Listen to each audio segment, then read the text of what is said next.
நீங்கள் பார்த்துக் கொண்டிருப்பது உங்கள் விஜய்.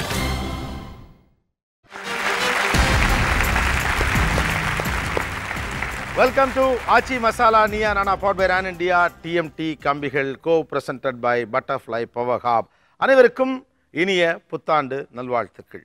இந்த புத்தாண்டினுடைய துவக்கத்தில் ஒரு கன்னி முயற்சியாக நியா நானா ஒரு முக்கியமான நிகழ்வுக்குள் அடியெடுத்து வைக்கிறது. கடந்த 2012ஆம் ஆண்டினுடைய மிக முக்கியமான கவனிக்க வேண்டிய முகங்களை எல்லோருக்கும் அறிமுகப்படுத்தும் ஒரு வாய்ப்பாக இந்த நிகழ்ச்சியை பார்க்குறோம். இந்த 2012 நிறைய பேர் நிறைய செக்மெண்ட்டில் நிறைய ஒர்க் பண்ணியிருக்காங்க. அது சோஷியல் செக்டராக இருக்கலாம், அல்லது மக்களுக்கு உதவி செய்த விஷயங்களாக இருக்கலாம், அல்லது ஒரு தனி மனிதராக நின்று சாதித்ததாக இருக்கலாம். இப்படி பல மனிதர்கள் பல்வேறு சாதனைகளை அல்லது பல்வேறு முயற்சிகளை 2012ஆம் ஆண்டில் செய்திருக்கிறார்கள். அவங்கள ரெக்கக்னைஸ் பண்ணுறதுக்கான ஒரு வாய்ப்பாகத்தான் இந்த நிகழ்ச்சியை நம்ம உருவாக்கியிருக்கோம். இங்கே தமிழ்நாட்டுடைய ஹூஸ் ஹூ அப்படின்னு சொல்லக்கூடிய பலர் உட்கார்ந்துருக்காங்க. எழுத்தாளர் திரு எஸ் ராமகிருஷ்ணன் அவர்கள், லெட்ஸ் வெல்கம். தேசிய விருதை வாங்கி கொடுத்த திரு சீனு ராமசாமி அவர்கள். எழுத்தாளர், விமர்சகர், சமூக பார்வையாளர் திரு ஞானி அவர்கள். சிவகாமி IAS அவர்கள், எழுத்தாளரும் கூட நல்ல படைப்புகளை முன்வைத்தவர். ஃபாதர் ஜோ அருண், மிகச்சிறந்த கல்வியாளர், மாற்று சிந்தனையாளர். அண்ட் தென் நடுவில் கொஞ்சம் பக்கத்தை காணும் அப்படின்னு ஒரு சிம்பிளான ஒரு படம் எடுத்து ஒரு பெரிய ஹிட் கொடுத்த பாலாஜி தரணிதரன் அவர்கள். அண்ட் சோஷியோ டெக்னாலஜிஸ்ட் அழகேச பாண்டியன் அவர்கள். அண்ட் மதுபான கடை படத்துடைய இயக்குனர் கமலக்கண்ணன் அவர்கள். எழுத்தாளர் குட்டி ரேவதி அவர்கள். எழுத்தாளர் ஆளூர் ஷானவாஸ் அவர்கள். அண்ட் தென் எழுத்தாளர், பத்திரிகையாளர் கடற்கரை அவர்கள். அண்ட் எழுத்தாளர், ஆக்டிவிஸ்ட் கவிதா முரளிதரன் அவர்கள். R.R. ஸ்ரீனிவாசன் அவர்கள், independent film maker and activist also, let's welcome. And Karthigai Selvan, பத்திரிகையாளர், எழுத்தாளர். அண்ட் வட்டியும் முதலும் ராஜு முருகன், எழுத்தாளர், பத்திரிகையாளர். ரஞ்சித், அட்டகத்தி படத்தினுடைய இயக்குனர்.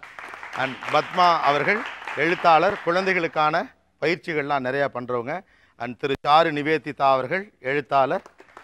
அண்ட் அடுத்து உட்காந்துருக்கவரை உங்கள் எல்லாருக்கும் தெரியும், அபிலாஷ், மாற்றுச் சிந்தனையாளர், எழுத்தாளர். தமிழக குடும்பங்களில் நிறைய பேர் தொடர்ந்து கவனிக்கக்கூடிய ஒரு எழுத்தாளர் and screenplay writer to film personality Thiru Bhaskar Sakthi அவர்கள். திரு ராஜகோபாலன் அவர்கள், ஃபினான்ஷியல் அனாலிசிஸ்ட். அண்ட் பாலா அவர்கள். அண்ட் திரு நெடுஞ்செலியன் அவர்கள், எஜுகேஷனலிஸ்ட். ஸோ இவங்க மட்டும் இல்லாமல் நம்முடைய நியா நானா குழு பல்வேறு இடங்களில் நேரடியாகவும் சென்று 2012 ஒவ்வொரு துறையிலும் சிறந்தவராக உங்களால் கருதப்படுவது யார், உங்களுக்கு பிடிச்ச ஊர் எதுன்னு பல கேள்விகளை கேட்டிருக்கு. இது மட்டும் இல்லாமல் இமெயில் வழியாக, தொலைபேசி வழியாகவும் தங்களுடைய வாக்குகளை, தங்களுடைய அபிப்பிராயங்களை பொதுமக்கள் பல்வேறு தருணங்களில் தொடர்ந்து சொல்லிக்கிட்டே வந்துட்டுருக்காங்க. வெளியிலிருந்து நிறைய எழுத்தாளர்கள், காலம்னிஸ்ட், இவங்கெல்லாம் கூட அவங்களுடைய ஒப்பீனியன்ஸை நம்மகிட்ட சொல்லியிருக்காங்க. மதிப்பீடுகளை உருவாக்குவது தான் இந்த நிகழ்ச்சியின் நோக்கம். இவங்க எல்லாரும் அவங்களுடைய சாய்ஸாக எதை முன்வைக்கிறாங்க, அவங்களுடைய ஒப்பீனியனாக 2012 இந்த குறிப்பிட்ட விஷயத்தில் என்னுடைய ஒப்பீனியன் இதுன்னு எதை சொல்கிறாங்க அப்படிங்கிறது தான் இன்றைக்கி நம்ம பார்க்க போகிற விஷயம். இதையும் கணக்கில் எடுத்துக்கொண்டு இந்த 2012 அந்த குறிப்பிட்ட துறையில், அந்த குறிப்பிட்ட செக்மெண்ட்டில் யார் பெஸ்ட்டாக பண்ணியிருக்காங்க அல்லது ரெக்கக்னைஸ் பண்ணப்பட வேண்டியவங்க யார் அப்படிங்கிறதை அறிவிக்கிற ஒரு மேடையாக மட்டும் நியா நானா தன்னை அந்த இடத்தில் நிறுத்தி கொள்ள விழைகிறது.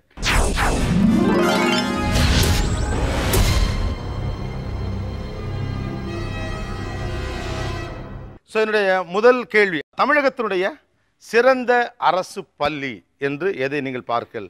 தமிழகத்துடைய சிறந்த அரசு பள்ளிக்கூடம் என்று எது உங்களுடைய ஒப்பீனியன்? சாட்டமை கொடுங்களேன். அரவங்காடு காடைட் ஃபேக்ட்ரி ஸ்கூல் அப்படிங்கிற ஸ்கூல் வந்து central government ministry of defence கீழே வருது. இந்த பள்ளிக்கூடம் வந்து போன வருஷம் வந்து AIEEE ranking, all India engineering entrance examination ரேங்கிங்கில் இந்த பள்ளியை சார்ந்த மாணவன் வந்து ஆல் இண்டியாலே வந்து 35வது ரேங்க்கில் வந்து வாங்கியிருக்காரு. ஓகே, நீங்கள் அந்த பள்ளிக்கூடத்தை தான் அறிமுகப்படுத்த விரும்புகிறீங்க மக்களுக்கு? அதாவது நான் ஒரு பள்ளிக்கூடத்தை வந்து அடையாளப்படுத்த விரும்புகிறேன். சமீபத்தில் கோயில்பட்டி பக்கத்தில், கோயில்பட்டியிலேருந்து எட்டயபுரம் போகிற வழியில் சிந்தலக்கரைன்னு ஒரு கிராமம் இருக்குது. அந்த கிராமத்தில் ஒரு அரசு நடுநிலைப் பள்ளி. சமீபத்தில் அந்த பள்ளிக்கு நான் போக வேண்டியிருந்தது. ஒரு 6வது 7வது மாணவர்கள் கூட ஒரு சின்ன கலந்துரையாடல் நடத்தினேன். அவங்களுக்கு வந்து அடிப்படையான சில கேள்விகள். அவங்களுக்கு வந்து பெரும்பாலும் அந்த பள்ளிக்கூடத்தில் படிக்கிறவங்க எல்லோரும் இந்த முன்னாடி வந்து தீப்பெட்டி தொழிற்சாலையில் இந்த மாதிரி வேலை பார்த்தவங்க, சைல்டு லேபரர்ஸாக இருந்து பின்னால் வந்து பள்ளிக்கூடத்துக்கு வந்த மாணவர்கள். அவளுக்கு பொதுவாக நான் பார்த்த விஷயங்கள் என்னென்னா, அவங்களுக்கு பள்ளிக்கூடம் வந்து ஒரு மாதிரி ஒரு வகையான எரிச்சலை ஏற்படுத்திக்கிட்டே இருக்கு. ஏன்னா பள்ளிக்கூடத்தில் போய் சேர்த்துக்கு ஒன்றும் கிடையாது, பெரும்பாலும் வந்து நேரம் வேஸ்ட் ஆகிட்டு தான் இருக்குது. அப்போ வந்து ஏதாவது ஒரு வகையில் வந்து எங்கேஜ் பண்ணலாமோன்னு யோசிச்சப்போ ஒரு சின்ன யோசனை வந்துச்சு. அதாவது அந்த அந்த கிராமத்தை அவர்களால் வந்து ஒரு மேப் மாதிரி உருவாக்க முடியுமா, அவருடைய வரைபடத்தை உருவாக்க முடியுமா அப்படின்ட்டு ஒரு முயற்சி பண்ணோம். எனக்கு முதல்ல சந்தேகம் இருந்தது, ஒரு 5வது 6வது மாணவர்களால் அதை செய்ய முடியுமான்னு சொல்லி ஒரு சின்ன ஜிபிஎஸ் கருவி அவங்கள்ட்ட கொடுத்து ஒரு 10 நிமிஷம் நான் எக்ஸ்பிளைன் பண்ணேன் அவங்கள்ட்ட, இது என்ன பண்ணும், இது என்னென்னலாம் பண்ண முடியும்னு சொல்லி. கிட்டத்தட்ட 2 மணி நேரத்தில் அந்த மாணவர்கள் தங்களை தாங்களே வந்து ஆர்கனைஸ் பண்ணி அவங்களே வந்து they just organise by himselves. ஒரு சின்ன சின்ன எல்லாம் குட்டி குட்டி பசங்க தான், அவங்களே ஆர்கனைஸ் பண்ணி அவங்களுக்கு மொத்த கிராமத்தையுமே வந்து ஒரு இருக்கிற தண்ணி தொட்டி, வேப்ப மரம், லேக்கு, பாலாப்போன கால்வாய், எல்லாமே ஏறக்குறைய வந்து அங்கே அத்தனையுமே வந்து அது மட்டும் இல்லாமல் அது பொலிட்டிக்கல் கான்சியஸ்னோட அதை செஞ்சாங்க. அது ரொம்ப ஆச்சரியமாக இருந்தது. ஸோ அந்த பள்ளிக்கூடத்தை நாங்கள் வந்து அறிமுகப்படுத்துகிறோம். என்ன பள்ளிக்கூடம் வந்து சொல்லுங்கள்? சிந்தலக்கரை அரசு நடுநிலைப் பள்ளி. ஓகே, நீங்கள் இந்த பள்ளி அறிமுகப்படுத்த விரும்புகிறீங்க தமிழ்நாட்டுக்கு? இது கோயம்புத்தூர் மாவட்டத்தில் இருக்கிற ராமம்பாளையம் அப்படிங்கிற கிராமத்தில் இருக்கு. ஆ, இது ஆரம்ப பள்ளி. தமிழ்நாட்டிலேயே நான் பார்த்த ஆரம்ப பள்ளிகளில் மிகச்சிறந்த ஆரம்ப பள்ளி அதுதான். ஏன்னா அந்த பள்ளியில் பிராங்க்லின் ஒரு ஆசிரியர் தன்னுடைய சொந்த முயற்சியால் உருவாக்கின மாற்றங்கள் நிறைய. ஆஹா. முதல் மாற்றம் என்னென்னா, எல்லா அறையினுடைய சுவர்களையும் வண்ணமாக்கியிருக்கிறார். பள்ளியில் வந்து சுவர்கள் எப்போவுமே வெற்று நிறத்தில் இருக்கக்கூடாது, கலர்ஃபுல்லான ஒரு சுவர்களை உருவாக்கியிருக்கார். இன்னொன்று, அந்த பள்ளியில் படிக்கிற மாணவர்களே தான் வருகை பதிவேட பதிவு பண்ணுறாங்க. செய்தித்தாள்கள் படிக்க கொடுக்கப்படுது. குடித நீர் வந்து வெந்நீரும் குளிர்ந்த தண்ணீரும் 2 திருக்குழாய்கள் இருக்கு கவர்மெண்ட் ஸ்கூல்ல. எல்லாம் தவிர இருக்கையை மாத்திட்டார். எப்படின்னா வட்ட வடிவமான இருக்கை. இந்த வட்ட வடிவமாக 3 பேர் உட்கார்ந்து படிக்கிற மாதிரியான இருக்கை. புத்தகங்களை எதையும் எடுத்துகிட்டு போக வேணாம், அங்கேயே வச்சுக்கலாம்.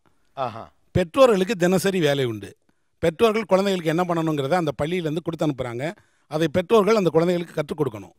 வாரம் ஒரு முறை பெற்றோர்களோட ஒரு சந்திப்பு நடக்குது.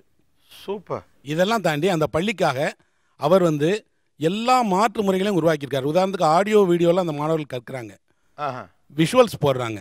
இதெல்லாம் தாண்டி அந்த மாணவர்களை ஒரு வாரத்தில் ஒரு நாள் இயற்கையான இடங்களில் கூட்டிகிட்டு போய் அந்த வாழிடத்திலேயே இயற்கையில் இருக்கக்கூடிய எல்லாத்தையும் அறிமுகப்படுத்துகிறார். இது எல்லாம் ஒரே ஒரு ஆசிரியருடைய முயற்சியால் ஒரு பள்ளிக்கூடமே மாற்றப்பட்டிருக்கு. ராமம்பாளையம் ஆரம்ப பள்ளி தான் தமிழ்நாட்டில் நான் ஒரு முன்னுதாரணமான பள்ளின்னு சொல்லுவேன். சூப்பர். 2012 தமிழ்நாட்டின் சிறந்த அரசு பள்ளிக்கூடம்.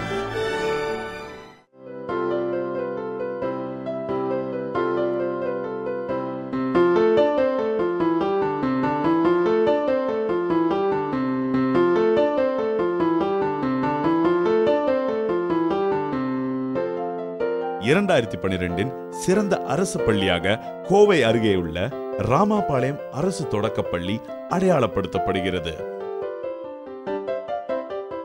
நான் ராமபாளையம் பள்ளியின் தலைமை ஆசிரியராக பணி செய்து வருகிறேன்.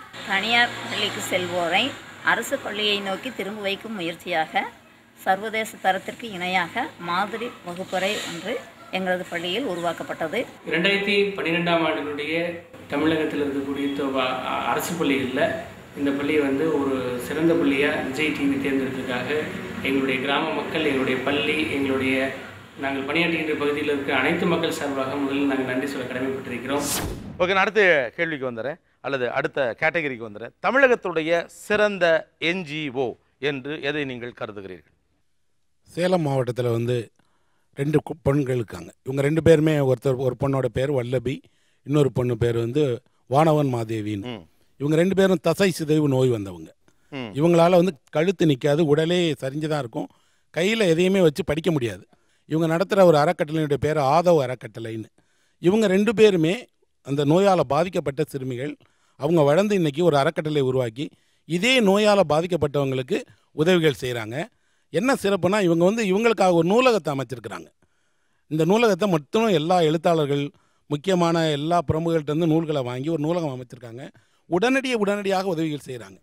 இவங்கள்ட்ட ஒரு குறை யாராவது ஒருவர் இந்த தசை சிதைவு நோய் சம்பந்தமாக சொன்னாங்கன்னா மருத்துவ உதவி, சக்கர வாகனங்கள், இது தவிர ஆலோசனைகள், நேரடியான கவனிப்பு எல்லாம் பண்ணுறாங்க. இவங்களால அவங்க படுக்கையை விட்டு எழுந்து போகவே முடியாது.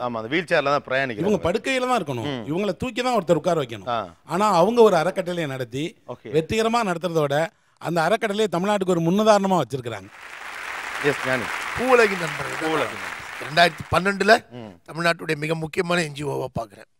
ஏன்னா பூவுலகின் நண்பர்கள்லாம் தமிழ்நாட்டில் சுற்றுச்சூழல் பற்றி ஒரு பரவலான விழிப்புணர்வையும் அக்கறையும் முன்னெடுத்து சென்றது 2012 ரொம்ப முக்கியமான ஒரு ரோலை ப்ளே பண்ணியிருக்குன்னு பார்க்குறேன். ஓகே, ஞானியருடைய சாய்ஸ் பூவுலகின் நண்பர்கள்.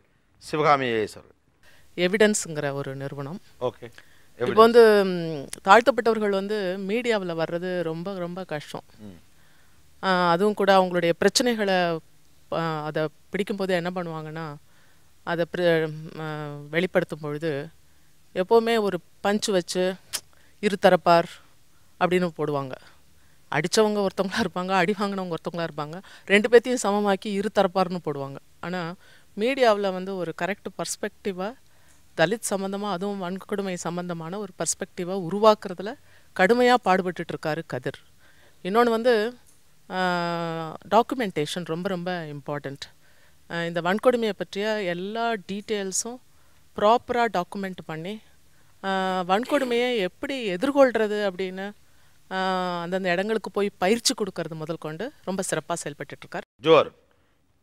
Little sisters of the poor இன்றைக்கு வந்து இந்த சமூகத்தால் தங்களுடைய பிள்ளைகளால் தூக்கி எறியப்பட்டிருக்கிற பெற்றோர்களை அவர்கள் பாதுகாப்பது என்பது செய்கிற விதம் வித்தியாசமாக இருக்கிறது. ஒவ்வொரு நாளும் அவர்கள் போய் வெளியே பிச்சை எடுக்கிறார்கள், ஒவ்வொரு வீடுகளில் போய் பிச்சை எடுக்கிறார்கள், முக்கியமான கூட்டங்களில் போய் பிச்சை எடுக்கிறார்கள். அந்த பிச்சை எடுத்த காசை வைத்து அங்கே இருக்கக்கூடிய முதியோர்களை பாதுகாத்துக் கொள்கிறார்கள். எங்கே இருக்குது இந்த ஆர்கனைசேஷன்? லிட்டில்ஸ் இங்கே சென்னையில் இருக்கிறது வந்து செட்பட்டில் ஹேரிங்டன் ரோட்டில் இருக்கிறது. ஓகே. வேறு யாராவது?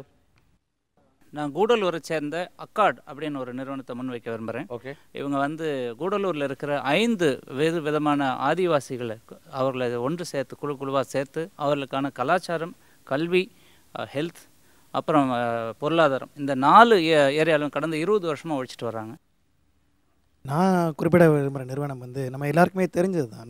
நம்மாழ்வார் இருக்கார் இல்லையா, இயற்கை விஞ்ஞானி, இயற்கை விவசாயம், அவருடைய வானகம்ங்கிற அமைப்பு. கார்த்திகை செல்வன், யாரை சஜஸ்ட் பண்ணுறீங்க? எந்த என்ஜிஓ? 2 முக்கியமான அமைப்புகளை சொல்லணும்னு நினைக்கிறேன். ரெண்டுமே வந்து ரொம்ப அக்ரெசிவாக நிர்வாகத்திற்கு எதிராக அல்லது எஸ்டாப்ளிஷ்மெண்ட்டுக்கு எதிராக ஒர்க் பண்ணிட்டு இருக்கிறவங்க ஓரளவுக்கு தெரியப்பட்ட என்ஜிஓஸ் தான்.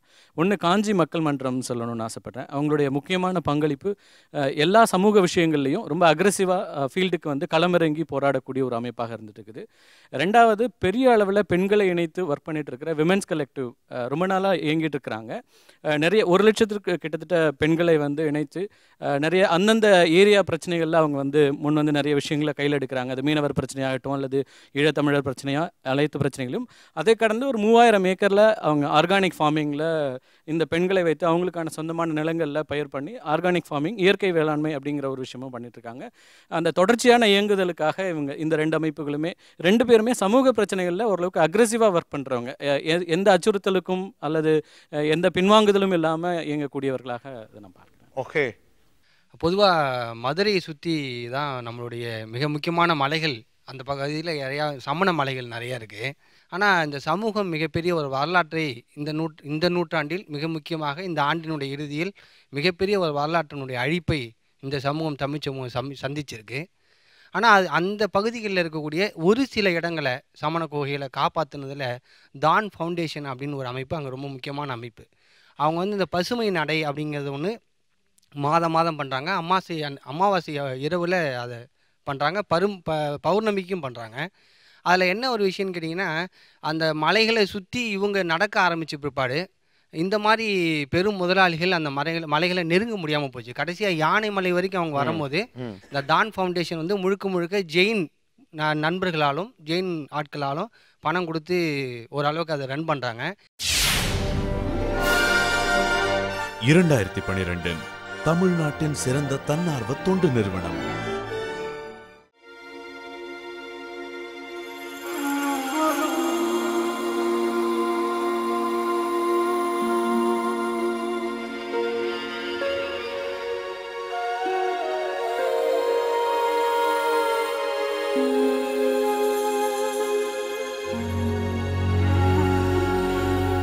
மதுரையிலிருந்து கடந்த 8 வருடங்களாக செயல்படும் எவிடன்ஸ் அமைப்பு மனித உரிமை மீறல் குறித்த ஆய்வு மற்றும் அவற்றை மக்கள் பார்வைக்கு கொண்டு சென்றதற்காக 2012 சிறந்த தொண்டு நிறுவனமாக எவிடன்ஸ் அமைப்பு அடையாளப்படுத்தப்படுகிறது.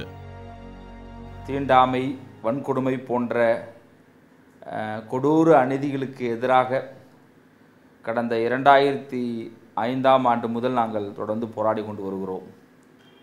பல்வேறு விதமான வழக்குகளையும் நீதிமன்றத்துக்கு எடுத்து சென்றிருக்கிறோம். கடந்த 2005ஆம் ஆண்டு முதல் இதுவரை கிட்டத்தட்ட ஒரு 900 வழக்குகளை நீதிமன்றத்துக்கு கொண்டு போயிருக்கிறோம். ஒரு கொத்தடிமை பிரச்சனையில் நாங்கள் நேரடியாக நான் தலையீடு சென்றிருந்த போதெல்லாம் கொத்தடிமை முதலாளிகள் கிட்டத்தட்ட ஒரு 700க்கும் மேற்பட்ட முதலாளிகளும் இந்த கும்பலும் சூழ்ந்து கொண்டு என் மீது ஒரு தாக்குதலை நடத்தினார்கள். பெட்ரோல் எல்லாம் மேலே ஊற்றி கொளுத்த வந்த சம்பவம்லாம் என் வாழ்க்கையில் நடந்திருக்கு. இந்த விருது தனிப்பட்ட ஒரு எவிடன்ஸ் அமைப்புக்கு கிடைச்ச விருதாக மட்டும் நாங்கள் பார்க்கல. ஒவ்வொரு நாளும் தீண்டாமையிலும் வன்கொடுமையாலும் பாதிக்கப்பட்டு கொண்டிருக்கக்கூடிய, மனித உரிமை மீறலால் பாதிக்கப்பட்டிருக்கக்கூடிய மக்களுக்கு கிடைச்ச ஒரு விருதாக, அங்கீகாரமாக தான் நாங்கள் இதை பார்க்கிறோம். இந்த 2013ஆம் ஆண்டின் துவக்கத்தில் ஒரு கன்னி முயற்சியாக நீயா நானா முகங்கள் என்கிற இந்த முயற்சியை தொடங்கி இருக்கிறோம். இது ஒவ்வொரு வருடமும் தொடர வேண்டும். ஒவ்வொரு துறை சார்ந்த மனிதர்களையும் சமூகத்திற்கு அறிமுகப்படுத்த வேண்டும் அல்லது அவர்களுடைய திறமையை அங்கீகரிக்க வேண்டும், பாராட்ட வேண்டும் என்ற நோக்கத்தில் பலரும் இப்போது பேசிக் கொண்டிருக்கிறோம். தொடர்ந்து பேசலாம். ஒரு சிறிய இடைவெளிக்கு பிறகு ஆச்சி masala Neeya Naana powered by Ron TR TMT கம்பிகள், co presented by Butterfly power hub.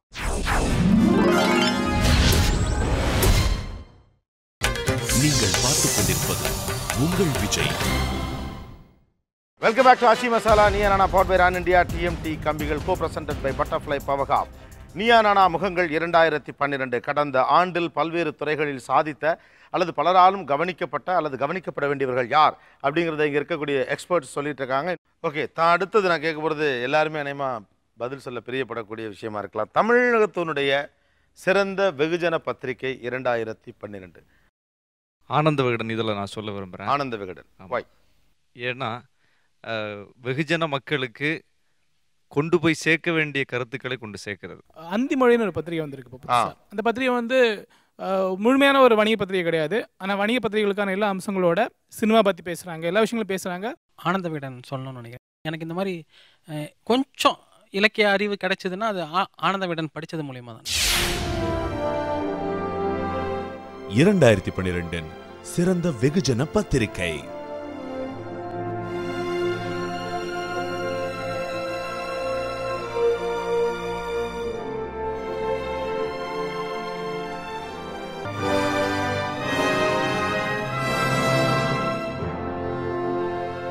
தமிழகத்தின் முக்கிய பிரச்சனைகளுக்கு முதல் குரல், எல்லா துறைகளிலிருந்தும் தகவல்களை சுவாரஸ்யமாக எல்லா வகை மக்களுக்கும் எடுத்து சென்றது, ஒப்பீனியன் மேக்கராக இருப்பது, இவற்றிற்காக 2012 சிறந்த பத்திரிகையாக ஆனந்த விகடன் அடையாளப்படுத்தப்படுகிறது. நீயா நானா நிகழ்ச்சி தொடர்ந்து 5 வருடங்களுக்கு மேலாக விஜய் டிவியில் ஒளிபரப்பாகி வருகிறது. இந்த வருடம் முகங்கள் என்ற ஒரு புதிய பகுதி அதில் அறிமுகமாக்கப்பட்டிருக்கிறது. இந்த முகங்கள் பகுதியில் தலை சிறந்த வெகுஜன பத்திரிகை என்று ஆனந்த விகடன் தேர்வானதில் நான் மிகவும் மகிழ்ச்சி அடைகிறேன். 87 வருஷமாக ஆனந்த விகடன் இளமையாக, இன்னும் புதுமையாக, வாசகர்களுக்கு வாராவாரம் ஆச்சரியங்களை அளிக்கக்கூடிய ஒரு பத்திரிகையாக இருக்குன்னா அதற்கு எங்கள் ஆசிரியர் குழு முழுக்க முழுக்க வாசகர்களிடமிருந்து பலவிதமான கருத்துக்களை வாங்கிக்கிறாங்க. அதன்படி மக்களுடைய தேவைகள் என்னங்கிறத புரிஞ்சுட்டு எங்களுடைய வாசகர்களுக்கு ஆனந்த விகடனை முழுமையாக இன்னும் ஒரு புதுமையான ஒரு பத்திரிகையாகவே நாங்கள் அளிச்சுட்டுருக்கோம். 2012 சிறந்த சிறு பத்திரிகை. 2012 சிறந்த சிறு பத்திரிகையாக நான் தனிப்பட்ட முறையில் நினைக்கக்கூடியது காக்கை சிறகி நிலை அப்படிங்கிற பத்திரிகை தான். ஞானியோட சாய்ஸ். எஸ் சிவகாமி. புதிய கோடாங்கி. புதிய கோடாங்கி. தாழ்த்தப்பட்ட மக்களுடைய விஷயங்களை சமூக, பொருளாதார, இலக்கிய அம்சங்களை தாங்கி தொடர்ந்து வர்ற பத்திரிகைங்கிற ஒரு பெருமையும் அதுக்கு இருக்கு. ஓகே, வேறு வேறு வேறு எந்த சிறு பத்திரிகை? அடைவின்னு ஒரு பத்திரிகை வருது. அது எனக்கு தெரிஞ்சு ஒரு 2 ஆண்டுகளாக வருது. அது எண் வழி இதழ் தான். அது இது வரைக்கும் அவங்க மந்த்லி அப்படிலாம் கமிட் பண்ணல. சிறு பத்திரிகையினுடைய மிகப்பெரிய பலமே அதை மாதமா இல்லை வாரமா இல்லை வருஷமா அப்படிலாம் கணக்கு பண்ண மாட்டாங்க. அதை அவங்க எப்போ கொண்டு வரணும்னு விரும்புகிறாங்களோ அப்போ கொண்டு வருது, அந்த ஃப்ரீடமோட. அப்போ தான் அந்த படைப்புக்குன்னு ஒரு தரம், அந்த இது வெயிட் பண்ணி அதெல்லாம் செய்ய முடியும். கவிதா முரளிதரன். வலசைன்னு சொல்லிட்டு மொழிபெயர்ப்புக்கான ஒரு சிற்றதழாக வருது. ஒரு 2-3 இஷ்யூ தான் வந்திருக்கும். பட் ரொம்ப ரொம்ப நல்லா இருக்கு. மொழிபெயர்ப்பை மட்டுமே ஃபோக்கஸாக வச்சு பண்ணுறாங்க. ஓகே. சமநிலை சமுதாயம்னு ஒரு இதழ் வருது. விளிம்பு நிலை மக்கள், ஒடுக்கப்பட்டவர்கள் பற்றி வெளியே வராத சில விஷயங்களை ரொம்ப காத்திரமான ஒரு ஆய்வுகளோடு அவங்க பண்ணுறாங்க. ஓகே, இஸ்லாமகிருஷ்ணன். நான் 2 சிறுபத்திரிக்கையில் சொல்ல விரும்புகிறேன். ஒன்று காலம் அப்படின்னு கனடாவிலேருந்து வெளிவரக்கூடிய பத்திரிகை. இலக்கியத்துக்காக 10 வருடமாக நடத்தப்பட்டு வரக்கூடிய ஒரு பத்திரிகை. மிகச்சிறந்த தமிழ் எழுத்தாளர்கள் படைப்புகள்லாம் போடுறாங்க. அந்த பத்திரிகையை நடத்துகிற கனடாவிலேருந்து செல்வம் நடத்துகிறார். இன்னொரு சிறுபத்திரிகை கோணங்கி நடத்துகிற கல்குதிரை. Okay, S. தமிழினி. ஆமாம், தமிழினி பதிப்பகத்தாரால் வெளியிடப்படக்கூடிய ஒன்று. அதில் ஒரு பத்திரிகை அப்படின்னா அதுக்கு இருக்கிற ரொம்ப அடிப்படையான சமூக கட்டுமானங்கள், கல்வி, மருத்துவம், கலை, இலக்கியம், இந்த மாதிரி அடிப்படையிலான விஷயங்களை குறித்த ரொம்ப முக்கியமான கட்டுரைகள் அதில் வெளிவந்துட்டு இருக்கு. அது ரொம்ப நல்ல பத்திரிகை. எஸ் அபிலாஷ். நான் வந்து புறநடை அப்படின்னு ஒரு பத்திரிகை பற்றி சொல்லுவேன். ஒரே ஒரு இஷ்யூ தான் வந்துச்சுன்னு நினைக்கிறேன். அந்த பத்திரிகையில் வந்து புதிய பல எழுத்தாளர்களை வந்து அவங்க அறிமுகப்படுத்தியிருக்காங்க. ரஞ்சித். தலித் முரசு எனக்கு வந்து ரொம்ப பிடிச்ச பத்திரிக்கை. ஏன்னா வந்து நான் காலேஜ் டைமில் படிக்கிறப்போ அதை படித்து தான் நிறைய இந்த பிரச்சனைகளை பற்றி நிறைய தெரிஞ்சிருக்கு. அது தொடர்ந்து வந்தால் இன்னும் சந்தோஷப்படுவேன். அதுக்கப்புறம் அடவி ரொம்ப முக்கியமானது. 2012 சிறந்த சிற்றிதழ்.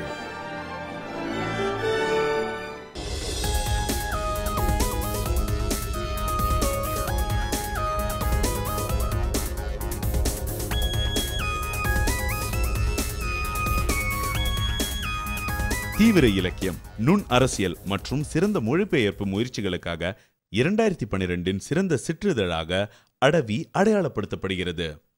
அடவி 2 பகுதிகளை கொண்டிருக்கு. ஒன்று வந்து நுண்ணரசியல், 2வது நவீன இலக்கியம். 2த்தையும் தன்னுடைய உள்ளடக்கமாக கொண்டு அது செயல்படுது. இது எந்த விதத்துலையும் மாடர்ன் லிட்ரேச்சரையும் அரசியலையும் வெறும் மேலோட்டமான அரசியலாவோ புரிதலற்ற நண்பர்களுக்கான ஒரு இலக்கிய இதழாக நடத்தாமல் தீவிர இலக்கிய இதழாக நடத்தின்னு இருக்கோம். இந்த வருஷம் விஜய் டிவி கொண்டு வந்திருக்க புதிய நிகழ்ச்சியான முகங்கள் பகுதியில் அடவி சிற்றிதழை நல்ல சிற்றிதழாக தேர்ந்தெடுத்த நண்பர்கள் அனைவருக்கும் நன்றியை தெரிவித்துக் கொள்கிறேன். சினிமாவுக்குள்ள வரலாம்னு நினைக்கிறேன். கொஞ்சம் ரொம்ப சீரியஸாக போயிட்டுருக்கோம். 2012 தமிழ் சினிமாவின் சிறந்த புதுமுக இயக்குனர் யா? வெகுஜன சினிமாவில் வந்து ரொம்ப முக்கியமான படமான நடுவில் கொஞ்சம் பக்கத்தை காணும், அதோட டேரக்டரை தான் சொல்லணும்னு நினைக்கிறேன். சூப்பர், இங்கே இருக்காரு. ஓகே, நடுவில் கொஞ்சம் பக்கத்தை காணும். முக்கியமாக ரொம்ப அன்கன்வென்ஷனலான ஒரு ப்ராப்பர் வெகுஜன படம் தான். பட் ரொம்ப அன்கன்வென்ஷனலாக ஒரு ஹீரோயின் வந்து இடைவேளைக்கு அப்புறம் வர படம், ஒரு சுத்தமாக பாடல்களே இல்லாத படம்னு பல விஷயங்களை சொல்லிட்டு போகலாம். முக்கியமாக நான் வந்து தியேட்டரில் போய் என்ன மறந்து சிரித்த ஒரு படம் ரொம்ப நாள் கழிச்சு அப்படின்றதுனால அந்த படத்தை சொன்னேன். ஓகே, அட்டகத்தின்னு ஒரு படம். அட்டகத்தி. ஆமாம், அந்த படம் தான் ரொம்ப இந்த வருடத்தினுடைய மிகச்சிறந்த படம் அப்படின்னு நான் சொல்லுவேன். ஏன்னா பொதுவாகவே இந்த சென்னை முழுவதும் இருக்கக்கூடிய இந்த தமிழ்நாடு முழுவதும் இருக்கவங்களுக்கு ஒரு பெரிய நல்ல இது இருக்குது. என்னென்னா எங்கள் மண்ணில் தான் நல்லா தமிழ் பேசுவாங்க அப்படிங்கிற அந்த கெத்து இருக்குது. உண்மையாகவே எல்லா தமிழ் ஸ்லாங்கை விட மதுரை சென்னையில் இருக்கக்கூடிய இந்த சென்னை ஸ்லாங் இருக்குது பாருங்க, அவ்வளோ பிரமாதமான ஒரு மொழி. அந்த மொழியை அங்குலமாக அந்த சினிமாவோட அதை பதிவு வச்சிருந்தார். ஓகே, சிறந்த புதுமுக இயக்குனர் ரஞ்சித், உங்கள் பாயிண்ட் ஆஃப் வியூல? எஸ். ஓகே, என்னுடைய தேர்வும் வந்து அட்டகத்தி தான். ஓகே, விண்மீன்கள்னு ஒரு படம். மன வளர்ச்சி பாதிக்கப்பட்டு ஸ்டீஃபன் ஹாக்கிங் மாதிரி குண்டி இருக்கக்கூடிய ஒரு துறையில் செயல்பாடு குண்டி இருக்கக்கூடிய ஒரு இளைஞன், அவனுக்கு காதல் உருவானால் அந்த காதல் அவன் வாழ்க்கையில எப்படி விளையாடும், எப்படி எதிர்கொள்வான் அப்படிங்கிறத சைக்கலாஜிக்கலாக எடுத்துக்கிட்ட படம். 2012 சிறந்த புதுமுக இயக்குனர். சிறந்த புதுமுக வரவுகள் தமிழ் சினிமாவில் இருக்குது. இப்படி பாட்டே இல்லாமல் படத்தில் வந்து யூஷுவல் ஸ்க்ரீன் பிளே இல்லாமல் எல்லாரையும் சிரிக்க வச்சு நடுவில் கொஞ்சம் பக்கத்தை காணா. அதே மாதிரி நட்புக்குள்ளே இருக்கிற துரோகத்தை மையமாக வச்சு இன்னும் கிளைமேக்ஸ்லாம் சவுண்ட் எஃபெக்ட்ஸ்லாம் ரொம்ப மாடிஃபிகேஷன் பண்ண சுந்தரபாண்டியனாக இருக்கட்டும். அதே மாதிரி ஒரு மெட்ராஸில் வந்து வேறு ஒரு ஒரு கிராம சூழலில் இருக்கக்கூடிய புறநகரில் இருக்கக்கூடிய ஒரு மெட்ராஸை பதிவு பண்ண அட்டகத்தியாக இருக்கலாம். அப்புறம் நாங்கள் ஸ்டெடியாக இல்லாட்டி நீங்கள் உங்கள் கவர்மெண்ட் ஆடிரும் அப்படின்னு சொன்ன மதுபான கடையாக இருக்கலாம். அப்படி சிறு பட்ஜெட்டில் தன்னுடைய திறமையை வெளிக்காட்டின நிறைய இயக்குனர்கள் தமிழ் சினிமாவில் இருக்காங்க. நான் இங்கே குறிப்பிட விரும்புகிறது சாட்டை. யா, சாட்டை. இந்த வருடம் வெளியான படங்களில் எனக்கு ரொம்ப பிடித்த படம் வந்து பாலை அப்படிங்கிற படம், செந்தமிழன் இயக்குன படம். அந்த படம் நான் முக்கியமான ஒரு தமிழ் படம். இன்னும் சொல்லப்போனால் தமிழ் வாழ்வியலினுடைய ஒரு அரிய பகுதியை அவர் படமாக்கியிருக்கார். அவர் முக்கியமான ஒரு இயக்குனர் நினைக்கிறேன். இன்னொருவர் வந்து காதலில் சொதப்போவது எப்படிங்கிற படத்தை இயக்குனர் பாலாஜி. Okay, S. ரஞ்சித். மதுபான கடை மட்டும்தான். ஏன்னா வந்து ஒரு திரைப்படம் மாதிரி இல்லாமல் அவ்வளோ அற்புதமாக வந்து ஒரு கோர்வையாக ஒரு இடத்துல நடக்கிற சம்பவங்களை மட்டுமே தொகுத்து ரொம்ப பிரமாதமாக பண்ணியிருந்தார். உண்மையிலேயே அந்த நடிகருக்கு, அந்த இயக்குனருக்கு வந்து நான் நன்றி சொல்கிறேன். அந்த மாதிரி படம் எடுத்து. கமலக்கண்ணன். ஓகே. சாட்டை அன்பழகன். சாட்டை. ஆமாம், அன்பழகன். அதாவது பொதுவாக வந்து ஸ்கூலில் வந்து டீச்சர் வந்து எல்லாத்துக்கும் பாடம் எடுப்பாங்க. ஆனால் டீச்சருக்கு யாருமே எடுக்க முடியாது. அந்த பணியை வந்து அன்பழகன் இருந்து செஞ்சார். சாட்டை. எஸ், 2012 பெஸ்ட் டெபியூ, சிறந்த புதுமுக இயக்குனர். 2012 எனக்கு ரொம்ப பிடித்த படம் வந்து மதுபான கடை. பாலிவுட்ல வந்து எல்எஸ்டி மாதிரிப்பட்ட ஒரு வடிவத்தில் இங்கே வந்த முதல் தமிழ் படம். Okay. Best debut 2012 Balaji Dharanidharan. Balaji Dharanidharan நடுவில் கொஞ்சம் பக்கத்தில் ஆனால் எல்லாரும் சொன்னாங்க. எனக்கு வந்து இதை வந்து ஏன் தனித்து பார்க்குறேன்னா, நிறைய பெரிய டைரக்டர்ஸோட படத்தெல்லாம் 10 நிமிஷத்துக்கு மேலே பார்க்க முடியல. இவர் வந்து ஒரு 2.25 மணி நேரம் உட்கார வச்சு அடுத்து என்ன நடக்கும்னு அந்த த்ரில் இருக்குல்ல, அது வந்து ஒரு படத்துக்கு நீங்கள் என்னதான் சமூக முன்னேற்றம் ஒரு செய்தியெல்லாம் கொடுக்கணுன்னா கூட ஒரு சினிமாவோட அடிப்படையான விஷயம் என்னை உட்கார வைக்கணுங்கிறது தான். இந்த படத்தில் ரொம்ப பிரமாதமாக அதை பண்ணியிருந்தார். என்னுடைய சாய்ஸ் வந்து அட்டகத்தி படம் தான். அட்டகத்தி, ரஞ்சித். ரஞ்சித்தோடைய படம். அது அவர் வந்து ஒரு ஓவிய கல்லூரியில் ஓவியர். ஸோ சினிமாட்டிக்காக ரொம்ப எக்ஸ்ட்ரா நிறையா நல்லா ஒர்க் பண்ணியிருந்தார். அதை தவிர ஒரு நல்ல ஒரு வாழ்வியலை வந்து ரெக்கார்ட் பண்ணியிருந்தார். நிறைய விஷயங்களை ரொம்ப நுட்பமாக பதிவு பண்ணியிருந்தார். பாஸ்கர் சக்தி. என்னுடைய சாய்ஸ் நடுவில் கொஞ்சம் பார்க்குறதுக்கான தான். ஏன்னா பொதுவாக எல்லா டைரக்டருக்குமே முதல் பட டைரக்டருக்கு ஒரு தயக்கம் இருக்கும். கமர்ஷியலாக இது ஓடுமா ஓடாதுன்ற பயத்தோடு தான் படத்தை ஆரம்பிப்பாங்க. இது அந்த ஃபார்முலாவே இவர் மீறிட்டார். ஏன்னா 3ஆவது வரியில் பாட்டு, இன்டர்வலுக்கு வரைக்கும் ஹீரோயின் வரலன்னு சிக்கல், இந்த மாதிரியான பிரச்சனைலாம் இல்லாமல் ஒரு லெங்க்த்தான படம் வேறு. அது ரொம்ப நீளமான படம். நிறைய இடங்கள் அது டெக்னிக்கலாக சரியாக இல்லை அந்த படம். இருந்தாலும் அந்த படத்தை முழுக்க உட்காந்து பார்க்க முடியும். படம் முடிஞ்ச பிறகு எல்லாம் எந்திரிச்சுன்னு கைதிட்டாங்க. நான் ரொம்ப நாளைக்கு அப்புறம் அந்த இன்டர்வலில் ஒரு ஸ்டாண்டிங் ஓவேஷன், படம் முடியும் போதும் ஒரு ஸ்டாண்டிங் ஓவேஷன் இந்த படத்தில் நான் பார்த்தேன். 2012 சிறந்த முதல் பட இயக்குனர்.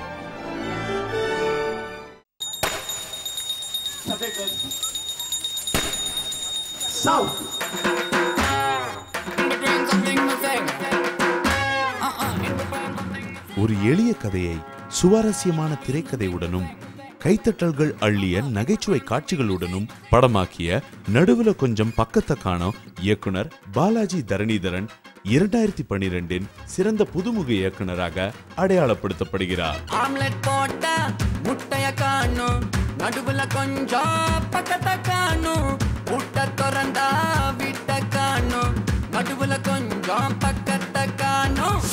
2012 person of the year. Yes, தனியாக ஒரு மனிதரை குறிப்பிட வேண்டும் என்று சொன்னால் நான் நண்பர் எஸ்பி உதயகுமாரை தான் சொல்வேன்.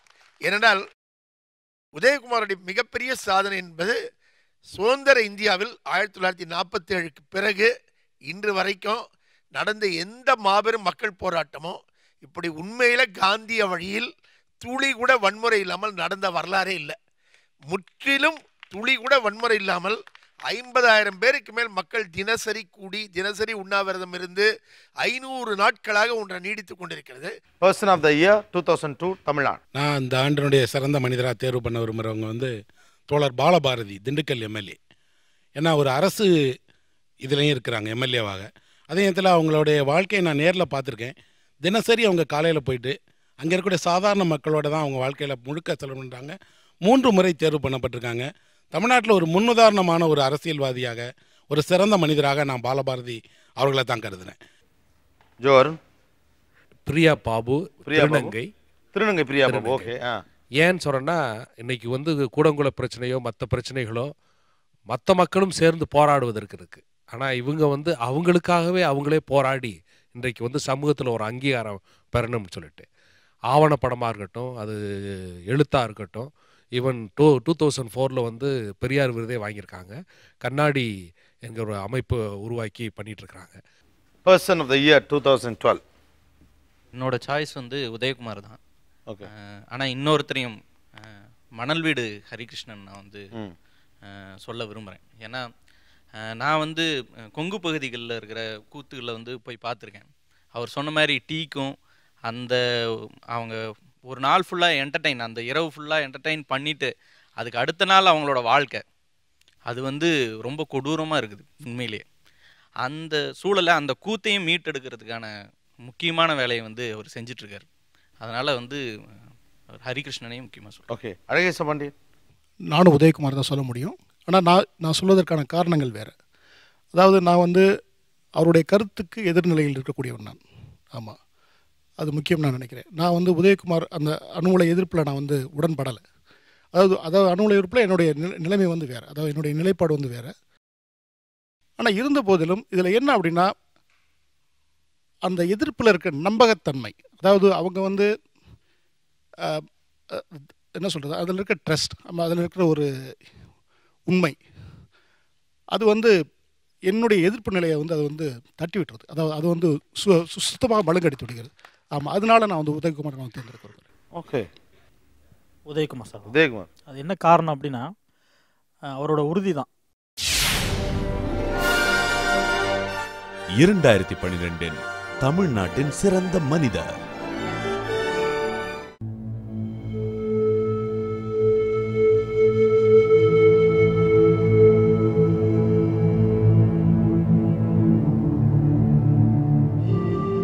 காந்திய வழி போராட்டத்திற்காகவும் மக்களை அரசார்பால் ஈர்த்ததற்காகவும் 2012 சிறந்த மனிதராக சுப உதயகுமார் அடையாளப்படுத்தப்படுகிறார்.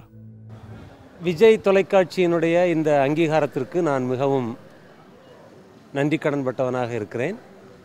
இந்த அங்கீகாரத்திற்கு உரியவர்கள் கூடங்குளம் அணுமின் நிலையத்தை எதிர்த்து போராடுகிற மக்கள்தான்.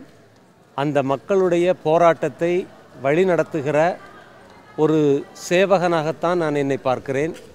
இந்த போராட்டத்தினுடைய அனைத்து வெற்றிகளுக்கும் அனைத்து அங்கீகாரங்களுக்கும் பாத்தியமான இந்த மக்களைத்தான் நாங்கள் ஒரு முன்மாதிரியாக எடுத்து மனதிற்கொண்டு செயல்படுகிறோம்.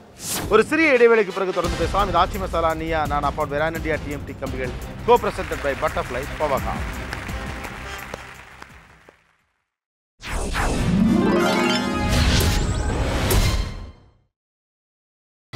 நீங்கள் பார்த்துக் கொண்டிருப்பது உங்கள் Vijay. Welcome back to Aachi masala நீயா நான் அப்பாட் வெரான் இண்டியா டிஎம்டி கம்பிகள் கோ பிரசன்டட் பை பட்டர்ஃப்ளை பவர்ஹா. இந்த புத்தாண்டில் ஒவ்வொருத்தரும் இங்கே இருக்கக்கூடிய எக்ஸ்பர்ட்ஸ் மட்டுமில்லை, எல்லாரிடமும் கருத்துக்களை நீயா நானா கேட்டுக்கொண்டிருக்கிறது. 2012 ஆண்டில் ஒவ்வொரு துறையிலும் சிறந்தவர்கள் என்று யாரை நீங்கள் கருதுகிறீர்கள் அப்படின்னு நிறைய செக்மெண்ட்ஸ் பேசியிருக்கிறோம். இப்போது அடுத்து நம்ம கேட்க போகிற செக்மெண்ட் அப்படிங்கிறது எல்லாரும் கொஞ்சம் விரும்புகிற ஏரியா அப்படின்னு சொல்லலாம், குறிப்பாக இங்கே இருக்கக்கூடிய எக்ஸ்பர்ட்ஸ் அப்படின்னு. 2012 ஆண்டினுடைய சிறந்த நாவல் என்று எதை நீங்கள் ப்ரெஸ்கிரைப் பண்ணுவீங்க? சீனு ராமசாமி. செல்வராஜ் அவங்க எழுதின தோல்னு ஒரு நாவல். தோல் அது முழுக்க முழுக்க வந்து அந்த திண்டுக்கல் அந்த ஏரியாவில் இருக்கக்கூடிய தோல் பதனிடம் தொழிற்சாலைகள் இருக்கு இல்லையா, அதில் ஏற்படுற பிரச்சனைகள், அதில் வர்ற சிக்கல்களை மையமாக வச்ச ஒரு அரசியல் நாவல் அது. ஓகே, நான் கூட அதை எதிர்காலத்தில் ஒரு திரைப்படமாக்கலான்னு எண்ணத்தில் இருக்கேன். அந்த எழுத்தாளர் செல்வராஜ், அனுமதி தந்தால். செல்வராஜ். ஓகே, வேறு சிறந்த நாவல் 2012? பூமணியினுடைய அஞ்ஞாடி நாவல் தான் இந்த வருஷத்தினுடைய மிக சிறந்த நாவல். இன்னொரு நாவல் சொல்கிறதா இருந்தால் கலங்கிய நதி, P.A. கிருஷ்ணனுடைய நாவல். ஓகே, இந்த ரெண்டுமே முக்கியமான தமிழில் வந்த நாவல்கள். அதில் அஞ்ஞாடி நாவலை பொறுத்த மட்டும் அந்த நாவல் வந்து ஒரு மிக நீண்ட ஒரு வரலாற்று காலத்தை வந்து ஒரு நாவலுக்குள்ளே சொல்கிறாரு. தலித் மக்களுடைய வாழ்க்கையை பேசக்கூடிய ஒரு அரிய நாவல். அந்த நாவலுக்காக அவர் ஒரு பெரிய கள ஆய்வு பண்ணி அதை எழுதியிருக்கிறாரு. தமிழில் அந்த மாதிரியான ஒரு முன்னுதாரணமான நாவல் இல்லை. அதனால் பூமணியினுடைய அஞ்ஞாடி இந்த வருஷத்தினுடைய மிகச்சிறந்த நாவல். ஓகே, வேறு எஸ் கடற்கரை. இந்த வருடத்தினுடைய மிகச்சிறந்த நாவல் அப்படின்னா அஞ்ஞாடி தான். அது பூமணி எழுதின கோயில்பட்டி எழுத்தாளர் ஒரு 10 ஆண்டுகளுக்கு மேலே மிகப்பெரிய ஒரு கனவாக நினச்சி அதை தொடர்ந்து உழைத்து அந்த நாவலை அவர் முடிச்சிருக்கார். ஆனால் அதில் சின்ன வருத்தம் என்னென்னா, பூமணியை வந்து இந்த 10 ஆண்டுகளுக்கு உழைப்பான அந்த நாவலுக்கு அங்கீகாரம் கிடைக்கல. அது மிகப்பெரிய ஒரு துயரமான சம்பவம். தமிழில் ஒரு வரலாற்றை ஆய்வு செய்து அதுக்காக போய் கலப்பணி பண்ணி அதுக்காக மெட்டீரியல் கலெக்ட் பண்ணுறது ரொம்ப கஷ்டம். ஒரு 2 வருஷத்துக்கு முன்னாடி நடந்த பிரச்சனைகளை நம்ம கலெக்ட் பண்ணோம்னாலே வரலாறுகள் தமிழில் கிடைக்காது, இந்தியாவில் சுத்தமாக கிடைக்காது. இப்படிப்பட்ட ஒரு சூழ்நிலையில் இவ்வளோ ஒரு பெரும் பரப்பு உள்ளான நாவலை ஒரு தனி மனிதனாக வயதான காலத்தில் மிக உடல் ரீதியாக நிறைய பிரச்சனைகள் இருக்குது பூமணிக்கு. அதெல்லாம் தாண்டி இவ்வளோ பக்கங்களை உழைத்து ஒரு உழைப்பாளியாக அவர் அந்த நாவலை கொண்டு வந்திருக்கார். தமிழில் அதை உண்மையாகவே அரசு ரீதியாகவே அது அங்கீகரிக்கப்பட வேண்டிய நாவல். அதை கண்டுகொள்ளப்படாமல் போனது வந்து தமிழ்நாட்டின் மிகப்பெரிய துயரம். கவிதா முரளிதரன். நான் வந்து ஒரு மொழிபெயர்ப்பு நாவலில் சொல்லணும்னு நினைக்கிறேன். அசிஸ் பே சம்பவம்னு சொல்லிட்டு ஐஃபர் டுன்ஸ்னு ஒரு துருக்கி மொழி எழுத்தாளர் எழுதின ஒரு பெண் எழுத்தாளர் எழுதின ஒரு நாவல். ஒரு இசைக்கலைஞனுடைய காதல் கதை தான். ஆனால் அவங்க அதை நரேட் பண்ணுற விதம் வந்து ரொம்ப சுவாரஸ்யமாக இருக்குது. தமிழில் மொழிபெயர்த்துக்கிற வந்து சுகுமாரன் ரொம்ப ரொம்ப நல்ல மொழிபெயர்ப்பு, ஆங்கிலம் மொழி. ஓகே, இந்த பக்கம் நான் சொல்கிறேன். அவங்க சொன்ன மாதிரி ஐப்பர் டோன்ஸ் உண்மையிலேயே வந்து அஜீஸ் பே சம்பவம் ரொம்ப அற்புதமான ஒரு நாவல். அதை படித்த உடனே படம் பண்ணணும்னு தோணுச்சு. மொழிபெயர்ப்பு நாவல் ரொம்ப சூப்பரான நாவல். கலங்கிய நதி, கலங்கிய நதி, பி.ஏ. கிருஷ்ணன். ஒரு மொழி மைனாரிட்டியாக நீங்கள் வந்து இந்தியாவினுடைய தலைநகரத்தில் போய் வசிக்கிறப்போ திருப்பியும் வந்து ஒரு லேசான ஒரு ஒதுக்கல் இருந்துகிட்டே இருக்கும். ஒரு ஒதுக்கப்படுறது ஒரு உணர்வு இருந்துகிட்டே இருக்கும். அது மாதிரி வந்து வடகிழக்கு மாநிலங்களுக்கும் அப்படி ஒரு உணர்வு உண்டு. அது ரொம்ப அழகாக ஒரு பியூரோக்ராட், ஒரு அரசு அதிகாரியின் பார்வையிலிருந்தும் அதே சமயத்தில் அதுக்கு சமமான அந்த புறம் ஒரு அசாமி போராளிகளின் பார்வையிலிருந்தும் அந்த அசாமில் இருக்கிற ஒரு காந்தியன் 3 பார்வையின் வழியாக அந்த நாவல் சொல்லப்படுது. பூமணியின் அஞ்சாடி. பூமணியின் அஞ்சாடி. அது சொகமா அப்படின்னு சொல்லுவாங்க. அந்த நாவல்லையே அந்த வார்த்தை அடிக்கடி வருது. அந்த மாதிரி சொகமான ஒரு எழுத்து. கிட்டத்தட்ட வந்து சமணர்கள் கழுவேற்றத்திலிருந்து இந்திரா காந்தி படுகொலை வரைக்கும் அந்த வரலாறை வந்து அவ்வளோ அழகான மொழியில் எழுதியிருக்காரு. இந்த நாவலில் வந்து பூமணி வந்து தீஜா, அசோகமித்ரன், ஜெயகாந்தன், சுந்தர் ராமசாமி அவங்க வரிசையில் ஒரு சேர் போட்டுக்கிட்டாரு. ஓகே, அந்த அளவுக்கு ஒரு மிக முக்கியமான நாவல். 2012 சிறந்த நாவல்.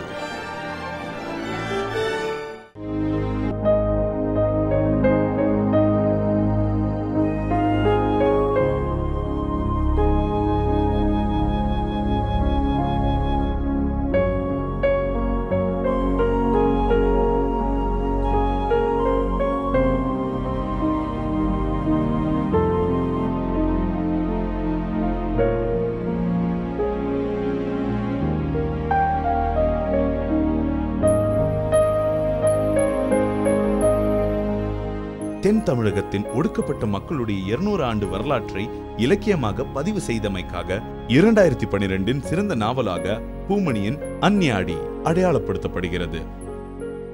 இந்த அஞ்ஞாடிங்கிறது எல்லாரும் என்னன்னு கேட்குறாங்க, சகல தரப்புலேருந்து கேட்குறாங்க.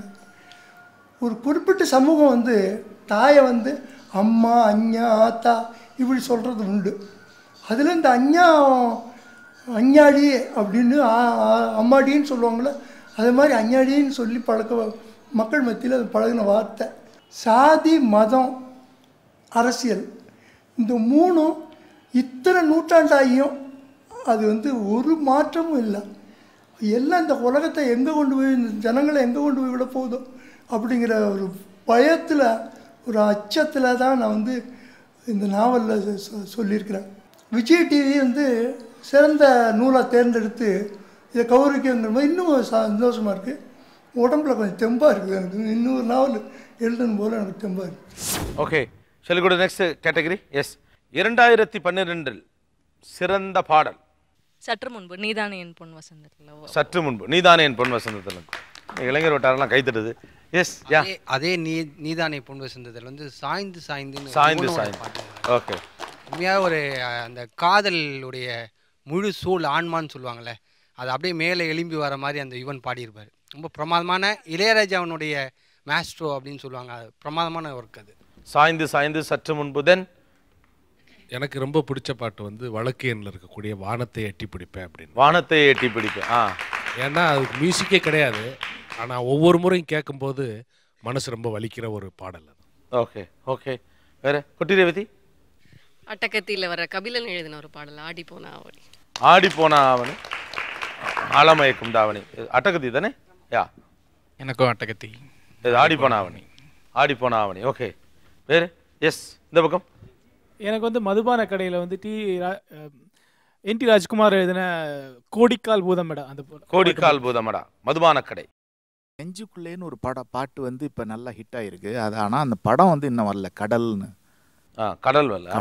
ஆனால் அந்த பாட்டு வந்து ரொம்ப ஹிட் ஆயிடுச்சு. ரொம்ப நல்ல பாட்டு, ரொம்ப ரொம்ப நல்லா இருக்குது. நெஞ்சுக்குள்ளே. 2012 சிறந்த பாடல். வேற எனக்கு இந்த வருடத்தில் பிடித்த பாடல் வந்து நண்பன் படத்தில் வரக்கூடிய அஸ்கல் அஸ்கான்னு ஒரு பாட்டு, மதன் கார்கே எழுதின. அது ரொம்ப ஒரு நல்ல மெலோடியஸாக பல முறை நான் அந்த பாட்டை கேட்டுக்கிறேன். இந்த திரை பாடலாசிரியர்கள்லேயே மதன் கார்கி வந்து எனக்கு பிடித்தமான ஒரு பாடலாசிரியரும் கூட. ரொம்ப அற்புதமாக எழுதுகிறார் அவர். அவருடைய வரிகள், இசை ரெண்டும் சேர்ந்து அந்த பாட்டு எனக்கு ரொம்ப பிடிச்சிருக்கு. ஓகே, சீனு ராமசாமி. அந்த 3 படத்தில் அனில் ருத் மியூசிக்கில் போனி போ அந்த பாட்டு. ஓகே ஓகே, இந்த பக்கம் எஸ் கார்த்திக்.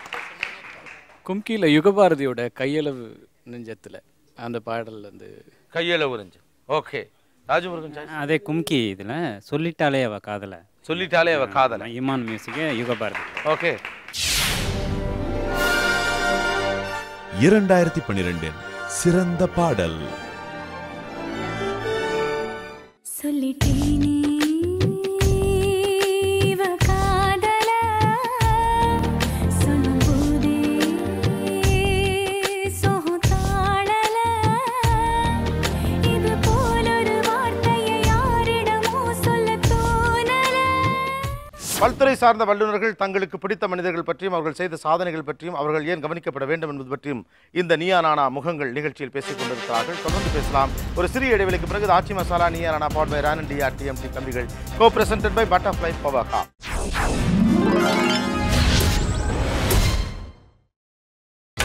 நீங்கள் பார்த்துக் கொண்டிருப்பது உங்கள் Vijay.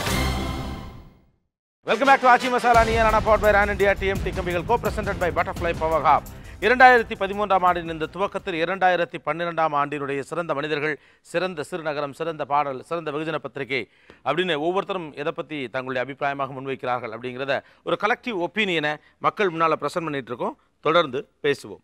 Okay, let me go to the next category. தமிழகத்தினுடைய சிறந்த சிறு நகரம் என்று எதை சொல்லுவீர்கள்? 2012ஆம் ஆண்டில் தமிழகத்தினுடைய மிகச்சிறந்த சிறுநகரம். மதுரைக்கு பக்கத்தில் திருநகர்னு ஒரு ஊர். திருநகர் சிறுநகரம் தான் அது. அது எனக்கு ஏன் பிடிச்சிருக்குன்னா, நான் அங்கே வளர்ந்த ஊர் அது. அதுக்கான முக்கியமான காரணம் வந்து அந்த அந்த அந்த ஊரில் இருக்கக்கூடிய மரங்கள், சாலை அமைப்புகள், தனித்தனி வீடுகள், அப்புறம் வந்து சாக்கடை வெளியில் தெரியாது, சாக்கடை வெளியே தெரியாது. அவ்வளோ மரங்கள் இருந்தாலும் கொசுக்கள் ரொம்ப குறைவு. அதே மாதிரி ஒரு ஒரு பூங்காவை மையமாக வச்சே மற்ற எல்லா தெருக்களுமே அமைச்சிருப்பாங்க. எல்லா தெருக்கள்லேருந்து அந்த பூங்காவை நோக்கி நீங்கள் வந்துடலாம். ஓ, ஓகே. ஒரு அண்ணா பூங்கான்னு ஒரு பூங்கா இருக்குது. ரொம்ப பிரில்லியண்ட்டாக அந்த காலத்தில் வந்து அவங்க ஸ்ட்ரக்சர் பண்ணியிருக்காங்க. நிறைய ட்ராவல் பண்ணுற ஒரு இஸ்லாமகிருஷ்ணன், சிறந்த சிறுநகரம் இது. சிறுநகரம்னு சொல்ல முடியாது, வளர்ந்து வரக்கூடிய ஒரு நகரம்னு வச்சுக்கலாம். திருவண்ணாமலை. திருவண்ணாமலை. ஏன் திருவண்ணாமலை சொல்கிறேன் அப்படின்னா, தமிழ்நாட்டினுடைய கலாச்சார தலைநகரம்னு நான் அந்த ஊரை சொல்லுவேன். ஏன்னா அந்த கலாச்சார செயல்பாடுகளுக்கே ஒரு நகரம் மிக முக்கியமான இடம் கொடுக்கறது திருவண்ணாமலை தான். அங்கே எப்போ போனாலும் ஒரு இலக்கிய நிகழ்ச்சியோ, கலை நிகழ்ச்சியோ அல்லது நுண்கலை சார்ந்தோ ஏதாவது ஒன்று நடந்துக்கிட்டே இருக்குது. இன்னொரு பக்கம் கிராமங்களை அழியாமலே நகரத்தை ஒட்டி இருக்குது. இன்னும் கூட ஒரு 2-3 மைல் தூரத்துக்குள்ளே ஒரு கிராமத்துக்கு நம்ம போயிடலாம். விவசாயிகள் அந்த கிராமத்துக்குள்ளேருந்து நகரத்துக்கு வர முடியுது, சந்தை இருக்குது. தன்னை வந்து அந்த நகரம் ஒரு பக்கம் வளர்த்துக்கிட்டே இருந்தால் கூட அதனுடைய பாரம்பரியத்தை அந்த நகரம் இழக்கவே இல்லை. ஒரு பௌர்ணமி நாளில் அத்தனை லட்சம் பேர் வராங்க. ஆனாலும் அந்த மக்கள் வந்து அந்த நகரத்தில் நெருக்கடியை சந்திக்கலை.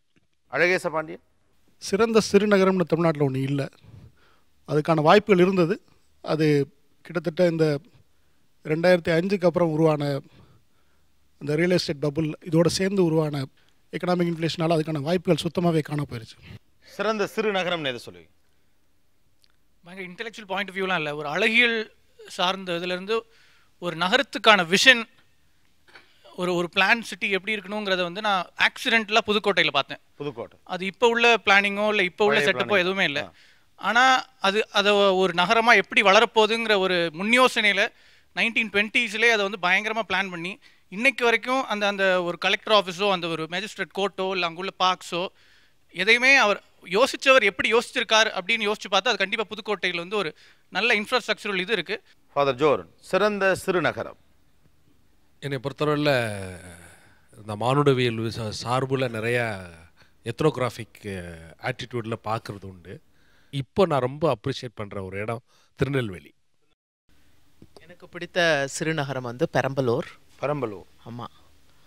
முன்னாடி பார்த்திங்கன்னா அந்த நகரத்தை ஒட்டியே வந்து மணக்காடுன்னு சொல்லுவாங்க, அதாவது ட்ரை கிராப்ஸ் எல்லாம் விளையிற இடம். கொத்தமல்லி வாசம் அப்படியே கம்முன்னு அடிக்கும் அங்கே. என்னையை பொறுத்த வரைக்கும் வளர்ச்சி அப்படிங்கிறது ரொம்ப நான் எதிரான விஷயமாக பார்க்குறேன். இண்டஸ்ட்ரி இப்போ திருநெல்வேலியில் ஊருக்கு போய் கேட்டிங்கன்னா எங்கள் ஊரில் ஒரு இண்டஸ்ட்ரி கூட வரல சார் அப்படிம்பாங்க. ஆனால் அது ரொம்ப நெகட்டிவான விஷயம்னு உங்களுக்கு தெரியல. இன்னும் வந்து ஒரு பழமையான ஒரு விஷயம் இருக்குது. ஒரு ஆழ்ந்த காதலும் வெறுப்பும் இருக்கக்கூடிய ஊராக எனக்கு இருந்துகிட்ருக்கு. அதே மாதிரி வந்து 5 இணைகளும் அங்கே திருநெல்வேலியில் இருக்குது. குறிஞ்சி, முல்லை, மருதம், நெய்தல், பாலை, இந்த 5மே அங்கே இருக்குது. ரொம்ப எக்ஸ்ட்ரா ஒரு திருநெல்வேலியிலேருந்து ஒரு 30-40 கிலோமீட்டரில் நீங்கள் 5 இணைகளையும் பார்க்க முடியும். ஓகே. பெரம்பலூர் நானுமே சொல்வேன். அது மேடம் பேசிட்டாங்க நிறைய. ஏன்னா அது ஒரு ட்ரையான ஒரு ஏரியா. அங்கே வந்து இன்றைக்கி மிகப்பெரிய வளர்ச்சியெல்லாம் வந்திருக்குது. அவங்க இழந்தது பலவாக இருந்தாலும் கூட அந்த ஊர் பல பேருக்கு பல விஷயங்களை கொடுக்குற ஒரு எஜுகேஷன் ஹப்பாலாம் கூட இப்போ மாறிட்டுருக்கு. அதை தாண்டி மயிலாடுதுறை நான் வந்து முக்கியமாக பார்க்குறேன். மயிலாடுதுறை இன்னமும் பெரிய அளவுக்கு ஒரு நகரமாகவும் வளரல, அந்த பழமையோடையும் இருந்துகிட்ருக்குது. 2 விதமான மனிதர்களும் 2 விதமான ஐடியாலஜியும் வளர்க்குற ஒரு மண்ணாகவும் அதை நான் பார்க்குறேன். கலை, கலாச்சாரம், இசை சார்ந்த விஷயங்களை வளர்க்குற ஒரு ஊராக இருக்கிற அதே நேரத்தில் மார்க்சியம் ரொம்ப தீவிரமாக, இடதுசாரி சிந்தனைகளை தீவிரமாக, களப்பணியாளர்களை பெரிய அளவிற்கு உருவாக்குகின்ற ஒரு ஊராகவும், அது 2 எக்ஸ்ட்ரீமும் இருக்கிற ஒரு ஊராக அது இருந்துட்டு இருக்குது.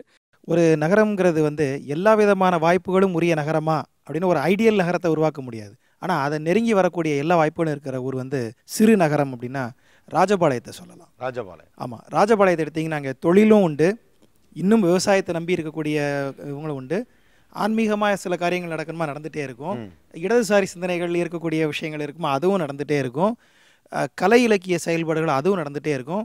ரொம்ப முக்கியமாக அங்கே பெண்களது பங்களிப்பு அதிகமாக இருக்கும். அங்கே ஒரு நூலகமாகட்டும் அல்லது வேறு எந்த விதமான செயல்பாடுகள் ஆகட்டும், ராஜபாளையம் அளவிற்கு தங்கள் ஊரை நேசித்து ஊருக்காக ஏதாவது செய்யணும் அப்படின்னு நினைக்கிற தனி மனிதர்கள் நிறைந்த ஒரு ஊர் வந்து ராஜபாளையம். அதை ஒரு முறை முழுமையாக நீங்கள் ஒரு 2-3 நாட்கள் தங்கியிருந்து பார்த்தீங்கன்னா ராஜபாளையம் எப்படி ஒரு சிறந்த சிறுநகரம்னு தெரியும். ஓகே. பெருசெல்லாம் எனக்கு 2 ஊர்கள் ரொம்ப பிடிக்கும், காரைக்குடியும் திருவண்ணாமலையும். காரைக்குடியில் இருக்க மக்கள் ரொம்ப நட்புறவோடு பழகுவாங்க. அவங்களுடைய மொழியில் வந்து ஒரு அந்யோன்யம் இருக்கும். நம்மகிட்ட பேசும்போது ஒரு டீ கடையில் போய் டீ கேட்டால் கூட அந்த ஆள் நம்மகிட்ட ஒரு இன்டிமேட்டாக பேச ஆரம்பிப்பார்.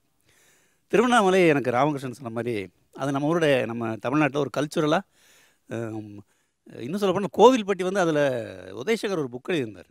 கோவில்பட்டி வந்து தமிழ்நாட்டின் கலாச்சார தலைவமாக 80களில் இருந்திருக்கு. அந்த ஊரில் ஒரு 10-12 இலக்கியவாதிகள். ராமகிருஷ்ணன்லாம் அடிக்கடி அந்த ஊரோட தொடர்புள்ள ஒருத்தராக இருந்திருக்காரு. அவர் நிறைய அதை பற்றி எழுதியிருக்காரு உதயசேகர். அது மாதிரியான ஒரு ஊராக திருவண்ணாமலை பார்க்குறேன். ஒரு இலக்கிய கூட்டம் போட்டிங்கன்னா குறைஞ்சது 100 பேர் வருவாங்க. அது வேறு எந்த ஊர்லையும் நான் அதை பார்க்கல. எல்லா ஊர்லேயும் இலக்கிய கூட்டம் போட்டு ஒரு 5-6 பேர், அப்படி ஒரு 10 பேர், அதிகபட்சம் ஒரு 15 பேர் அப்படி தான் நடக்கும். ஆனால் திருவண்ணாமலையில் மட்டும் நீங்கள் எந்த ஒரு இலக்கிய கூட்டம் எவ்வளவு ஒரு மலையாள எழுத்தாளர் வந்து பேசினா கூட 150 பேர் உட்காந்து கேட்டுருப்பாங்க. கல்ச்சுரலாக ஒரு பண்பட்ட ஊராக திருவண்ணாமலை இருக்குது. அந்த விதத்தில் இருக்குது. திருவண்ணாமலை நம்ம பிடிச்ச ஊர். காரைக்குடி வந்து மனிதர்களை ரொம்ப பிடிக்கும் எனக்கு. ஓகே. வேறு சிறந்த சிறுநகரம் ஸ்குட்டி ரேவதி? சமீபத்தில் நாகர்கோவிலுக்கு இந்த மரியான் பதிவுக்காக தொடர்ந்து போயிட்டு வந்துட்டுருக்கேன். அங்கே நாகர்கோவிலிருந்து அந்த மண்டைக்காடு, குளச்சல் வரையிலும் இருக்கிற மீனவ கிராமங்களில் தொடர்ந்து பிரயாணிச்சிட்டு பார்த்தீங்கன்னா எல்லா சினிமாவும் அங்கே தான் எடுக்கப்படுது. இயக்குனர் பாரதி ராஜா முதல் இன்று வருகிற இயக்குனர்கள் வரைக்கும் அந்த நிலக்காட்சியை, குறிப்பாக கடற்கரை ஒட்டிய காட்சிகளை பதிவு பண்ணிகிட்டே இருக்காங்க. அந்த சிற்றூர்களில் வந்து இருக்கிற மனிதர்களோட பண்பாட்டு ஆளுமை இருக்குல்ல, அது ரொம்ப மனதை கவர்றதா இருக்குது அப்படின்னு நினைக்கிறேன். அங்கே தான் மீனவர்களுடைய வாழ்வியலை நம்ம காலையிலேருந்து அந்தி வரைக்கும் பார்க்க முடியும். கடலும் கடல் சார்ந்த அந்த நிலக்காட்சியும் இருக்கு இல்லையா, அங்கே இருக்கிற மக்களுக்கு கவிதை இலக்கியமெல்லாம் தேவையே இல்லைன்னு நினைக்கிறேன். அந்த மாதிரியான ஒரு வாழ்வியல் வந்து அவங்களோட அன்றாடங்களோட பின்னி பிணைந்து இருக்கு. அப்புறம் இன்னொரு விஷயம் என்னென்னா, நம்ம சென்னையிலிருந்து அங்கே பயணிப்பவர்களுக்கு வந்து எப்போவுமே வந்து தாங்கள் உயர்ந்த மனிதர்கள் அப்படி நகரம் சார்ந்த ஒரு மனபிம்பம் இருக்குது. அதெல்லாம் அந்த அந்த மக்களை எந்த வகையிலையும் அந்த கவர்ச்சிகளுக்கெல்லாம் ஆளாகாமல் இருக்காங்க. அந்த ஆளுமை வந்து அந்த நிலக்காட்சியிலிருந்து தான் வருது அவங்களுக்கு அப்படின்னு நினைக்கிறேன் நான். இது ஒரு சிறு நகரம்னு நான் பிளான் பண்ணலை. ஒரு நாள் திடீர்னு ஒரு ட்ராவல் பண்ணலாம் அப்படின்னு 2 நாள் லீவு கிளம்பலாம் அப்படின்னு சொல்லி நான் எந்த தீர்மானம் இல்லாமல் கிளம்பணும். நான் ஒவ்வொரு ஊராக இறங்கி அப்படியே இறங்கி பஸ் மாறி போகலாம், ஒரே ரூட்டாக போவேணாம் அப்படின்னு முடிவு பண்ணி போனேன். கடைசியாக நான் போய் இறங்கின இடம் வந்து களக்காடு. இது வரைக்கும் நான் அந்த பக்கம் களக்காடு பக்கம் நான் போனதில்லை. தமிழ்நாட்டில் வந்து இந்த ஒரு நவீனமயமாக்கல் வந்த பிற்பாடு நம்ம இழந்தது வந்து நமக்குன்னு இருக்கக்கூடிய இந்த கட்டுமானத்துறை, நமக்குன்னு இந்த வீடுகளில் நமக்குன்னு ஒரு எத்தினிக் ஃபார்மேட் வச்சுருந்ததை நம்ம பெருசாக இழந்துட்டோம். நான் களக்காடில் போய் இறங்கும் போது எனக்கு வந்து நான் வந்து அந்த ஊரில் வந்து அவ்வளோ பியூட்டிஃபுல்லான ஒரு ஊரில் எப்படி நம்ம வந்து இறங்கணும் அப்படிங்கிற ஒரு சந்தோஷம் எனக்கு ரொம்ப ஆச்சரியமாக இருந்தது. அந்த ஊரில் எனக்கு யாருமே தெரியாது. நான் ஒரு அனாதையை போல் அந்த ஊரில் போய் நின்று இறங்கும் போது அந்த பஸ் ஸ்டாண்டில் குறைஞ்சது 4 மணி இருக்கும். எந்த மாதிரியான பரபரப்பும் இல்லாமல், எந்த மாதிரியான நெருக்கடியும் இல்லாமல் அந்த ஊர் வந்து ஒரு பயங்கர அமைதியாக இருந்தது.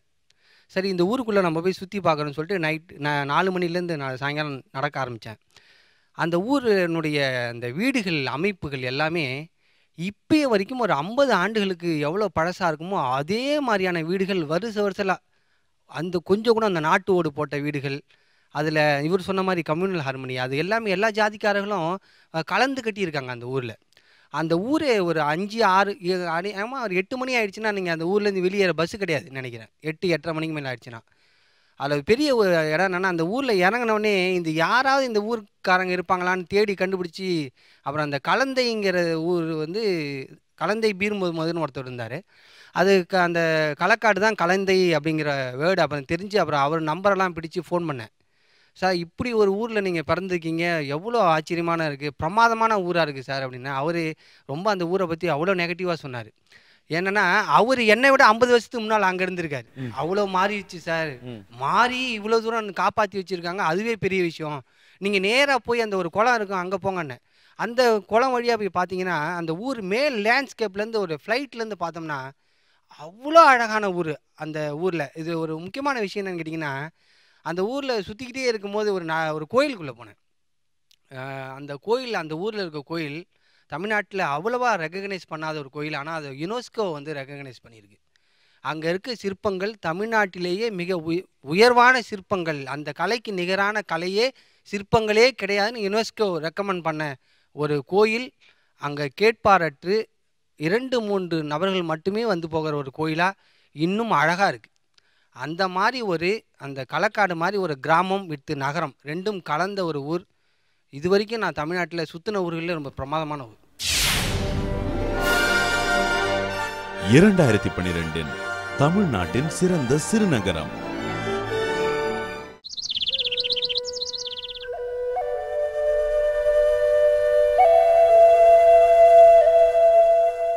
இயற்கை வளங்களையும் தொன்ம அடையாளங்களையும் பாதுகாத்து வைத்திருப்பதற்காக 2012 சிறந்த சிறுநகரமாக களக்காடு அடையாளப்படுத்தப்படுகிறது.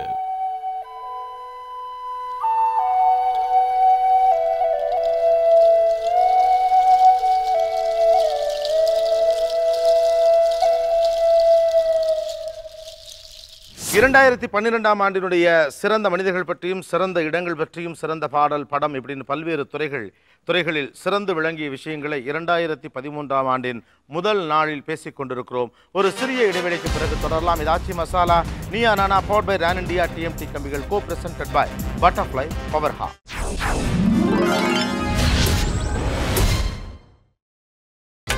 நீங்கள் பார்த்துக் கொண்டிருப்பது உங்கள் Vijay. Welcome back to Achi Masala Niya Nana powered by Ran India TMT Kambigal, co-presented by Butterfly Power Car. Okay, let me go to the next category. 2012 Best Public Servant. சிறந்த அரசு ஊழியர். எழிலகம் தீப்பற்றி எரிந்தபோது அந்த நெருப்புக்குள் புகுந்து மீட்பு பணியில் ஈடுபட்ட பிரியா ரவிச்சந்திரன். பிரியா ரவிச்சந்திரன், எஸ். சுகாமி. 2 பேரை குறிப்பிட்டு சொல்ல விரும்புகிறேன். ஒருவர் சகாயம் ஐஏஎஸ், எல்லாருக்கும் தெரிஞ்சவர் தான், அவரை பற்றி நான் விளக்கமாக சொல்ல வேண்டிய அவசியமில்லை. அடுத்தது வந்து பங்கஜ்குமார் பன்சல். இவர் வந்து ஒரு சிறந்த நேர்மையான, துடிப்புள்ள, ஆர்வமுள்ள, சாதிக்க வேண்டும் என்ற எண்ணமுள்ள ஒரு நல்ல அதிகாரி. தருமபுரியில் கலெக்டராக இருந்தவர். அதுக்கப்புறம் நகர்ப்புறம் அட்மினிஸ்ட்ரேஷனில் இருந்தார். ஸோ தொடர்ந்து எங்கே போனாலும் அவருடைய முத்திரையை நம்ம பார்க்க முடியுது. நான் 2 பேரை சஜஸ்ட் பண்ணுவேன். ஒன்று உதயச்சந்திரன் ஐஏஎஸ். நிச்சயமாக வந்து அவர் வந்து கிட்டத்தட்ட இந்த டிஎன்பிஎஸ்சியோட மிகப்பெரிய விஷயம் அது. அந்த நிர்வாகத்தை சீரமைக்கிறதுல முழுமையாக இருந்தவர். ஆனால் வெளியில் வரமாட்டார். எப்போவுமே எந்த பேட்டிகள்லையும் பின்னாடி தான் இருப்பார். அவர் ஒரு இயங்குதலாக இருந்தார். அவருடைய மாற்றம்ங்கிறது நிச்சயம் இன்னமும் தொடர்ச்சியாக அவர் எங்கே இருந்தாலும் மயங்கிட்டு இருக்கார். அது ஈரோடு கலெக்டராக இருந்தாலும் இல்லை வேறு எந்த பணிகள் இருந்தாலும் சிறப்பாக செயல்படுற ஒருத்தர். இன்னொருத்தர் வந்து இது குறிப்பிட வேணும்னு நினைக்கிறேன். உயர் அதிகாரியாக இருந்தாலும் கூட என்னோட பார்வையிலேருந்து, என்னோட எக்ஸ்பீரியன்ஸ்லேருந்து இப்போ ஹோம் செக்ரட்டரியாக இருக்கிற ராஜகோபால். ஏன் அதை நான் சொல்கிறேன்னா, நெற்குன்றத்தில் ஐஏஎஸ் ஐபிஎஸ் ஆஃபீஸர்ஸ்க்காக ஒரு குவார்ட்டர்ஸ் கட்டுறாங்க இப்போது அரசாங்கத்திலேருந்து. அந்த குவார்ட்டர்ஸில் வந்து இது 2 கேட்டகரியாக கட்டுறாங்க. இதில் குரூப் இந்த அதிகாரிகளுக்கான இந்த ஃப்ளாட்ஸோட ரேட்டு வந்து குரூப் 4ல் இருக்கிற கீழ்நிலை அந்த வேலை பார்க்குறவங்களுக்கான ஸ்கொயர் ஃபீட் ரேட்டை விட குறைவாக இருக்குது. 300 ரூபாய்க்கு மேலே ஸ்கொயர் ஃபீட்டுக்கு கம்மியாக இருக்குன்னு ஒரு ரிப்போர்ட் பப்ளிஷ் பண்ணுறோம். அதன் தொடர்ச்சியாக இது வந்து நிச்சயமாக ஏற்கக்கூடாது. நம்ம தான் அதிகப்படியான கட்டணத்தை செலுத்தணும்.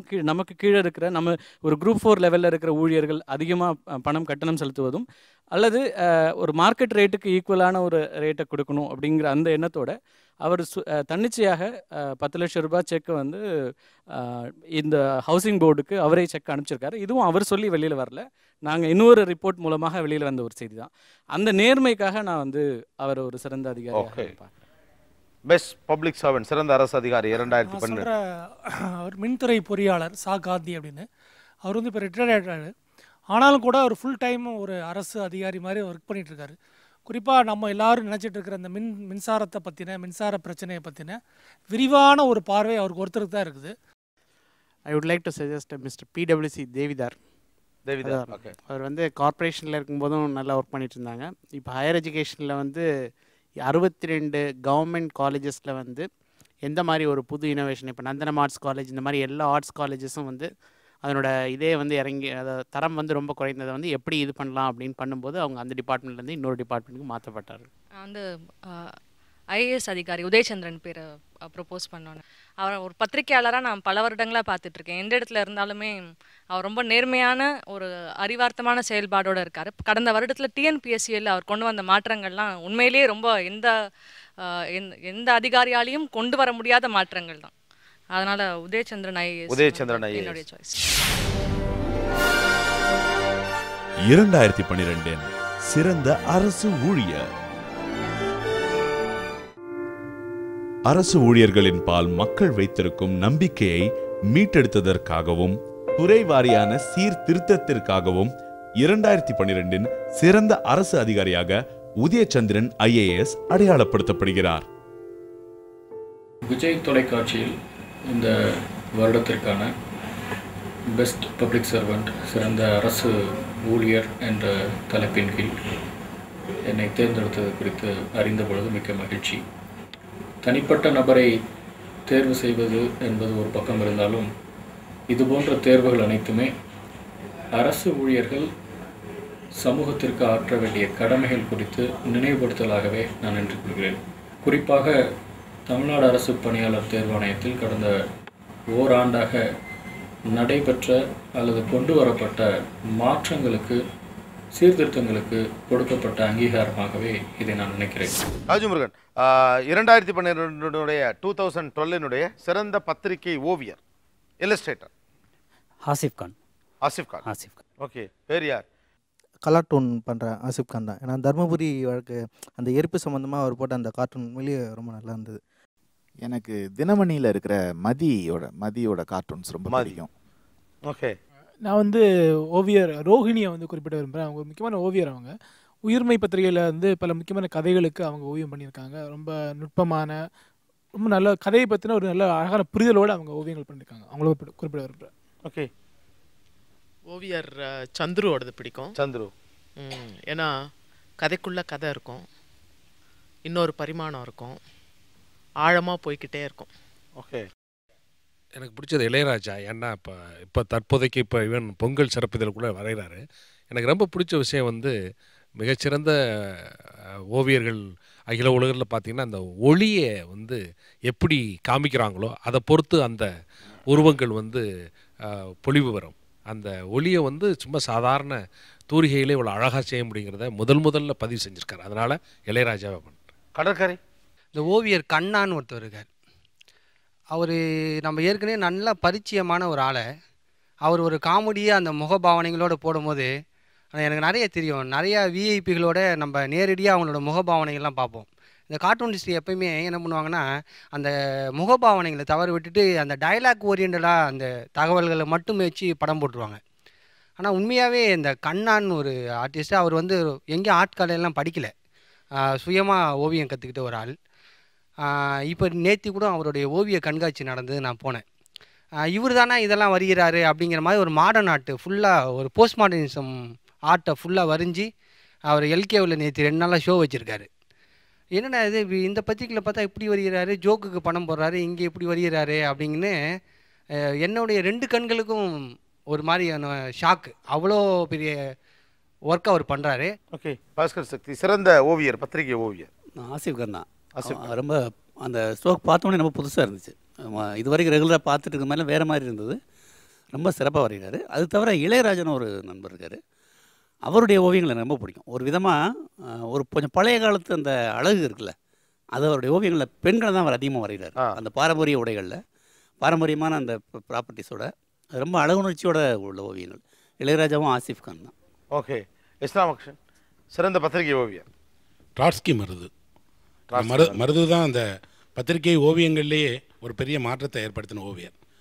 இளையராஜா. இளையராஜா இன்னும் நம்ம ஊர் கிராமத்து பெண்கள் எல்லாம் வந்து இன்னும் அந்த கண்களோட அழகாக வரைஞ்சி ரொம்ப உயிரோடு இருக்கிற மாதிரி இருக்குது அது பார்க்கும்போது.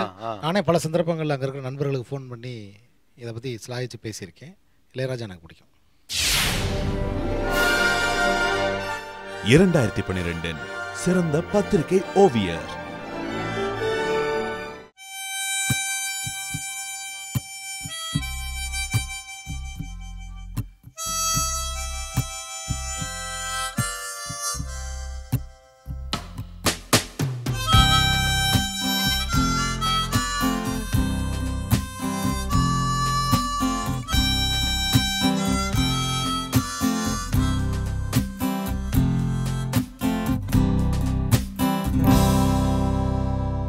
திராவிட முகங்களை தத்ரூபமாக வரைவதில் கை தேர்ந்தவர். கிராமத்து பெண்கள் அன்றாடம் செய்யும் வேலைகளை தனது ரியலிஸ்டிக் பெயிண்டிங் மூலம் வியக்க வைத்ததற்காக 2012 சிறந்த பத்திரிகை ஓவியராக இளையராஜா அடையாளப்படுத்தப்படுகிறார். இந்த ரியலிஸ்டிக் பெயிண்டிங்கில் வந்து யாரெல்லாம் ஒரு பெரிய லெவலில் வந்து பேசப்படுறாங்க, அடையாளம் காட்டியிருக்காங்க அப்படின்னு பார்த்தீங்கன்னா, நம்ம இந்தியா லெவலில் நம்ம எல்லாருக்கும் பரவலாக தெரிஞ்சது வந்து ஓவியர் ரவிவர்மா தான். ஸோ அந்த ஓவியர் ரவிவர்மாவோட இன்ஸ்பிரேஷன் தான் இந்த ரியலிஸ்டிக் பெயிண்டிங். ஸோ அந்த சிந்தனையிலேருந்து பிறந்தது தான் என்னுடைய இந்த திராவிட பெண்கள்ன்ற தலைப்பில் பண்ணக்கூடிய இந்த ஓவியங்கள். விஜய் டிவியில் நடத்தக்கூடிய இந்த நீயானான ப்ரோக்ராமில் ஒவ்வொரு துறையை சார்ந்தவர்கள்லாம் வந்து கௌரவப்படுத்திட்டு இருக்கிறாங்க. ஓவியத்துறையில் என்னையை தேர்ந்தெடுத்ததற்கு நான் நன்றி சொல்ல கடமைப்பட்டிருக்கிறேன். ஸோ அதே வகையில் என்னை நாமினேட் பண்ண அத்தனை பேருக்கும் நான் மிக்க நன்றி தெரிவித்துக் கொள்கிறேன்.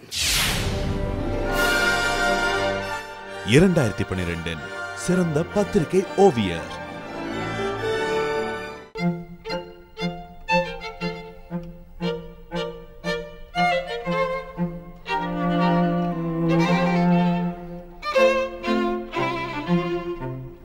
கவனிக்க வைக்கும் கேலி சித்திரங்களாக மட்டுமில்லாது அவற்றை சமூக தளத்தில் விவாதங்களை உருவாக்கும் ஊக்கிகளாக மாற்றியமைத்ததற்காக 2012 சிறந்த பத்திரிகை ஓவியராக ஆசிஃப் கான் அடையாளப்படுத்தப்படுகிறார். என்ன ஆனந்தவிடனில் வட்டி முதலும் அப்புறம் கலாட்டூன் வரைகிறதுல நிறைய பேருக்கு தெரியும். சமச்சீர் கல்வி இஷ்யூவில் ஒரு கார்ட்டூன் வந்தது. அதான் என்னோட முதல்ல ரொம்ப பெருசாக ஒரு சமூக ஆர்வலர்களிடையே என்ன அடையாளம் காமிச்சது. 2012 தமிழகத்துடைய சிறந்த நாட்டுப்புற கலைஞர் அம்மாப்பேட்டை கணேசன். அம்மாப்பேட்டை கணேசன் கூத்து கலைஞர். ஓகே, அம்மாப்பேட்டை கணேசன். எஸ். புத்தர் கலைக்குழு மணிமாறன். புத்தர் கலைக்குழு மணிமாறன். ஓகே. கரிசல் கோயில் கிருஷ்ணசாமி. கரிசல் கோயில் கிருஷ்ணசாமி. ஓகே. திருவுடையான். காஞ்சிபுரம் பக்கத்தில் ஹென்னாடி ப்ரூன்னு ஒருத்தவங்க இருக்காங்க. அது கட்டை கூத்து கலைஞர்களில் அந்த அம்மா, அவங்க இந்த நாட்டுக்காரங்க இல்லை. இந்த கட்டை கூத்து மேலே இந்த காதல்னால டென்மார்க்லேருந்து அநேகமாக நார்வே டென்மார்க் 2 நாட்டில் அவங்க இங்கே வந்து ஒரு சாதாரணமான ஒரு கட்டை கூத்து கலைஞரை கல்யாணம் பண்ணிக்கிட்டாங்க. அவங்க காஞ்சிபுரம் பக்கத்தில் தான் இருக்காங்க. நமக்கு கட்டை கூத்தில் என்ன விஷயங்கள்லாம் தெரியுமோ, கண்ணாடி கூத்து நினைக்கிறேன், கட்டை கூத்து தான், அந்த விஷயத்தில் வந்து அவங்க வந்து எக்ஸ்பர்ட். நீங்கள் வந்து எந்த விஷயமும் அவங்கள்ட்ட கேட்கலாம்.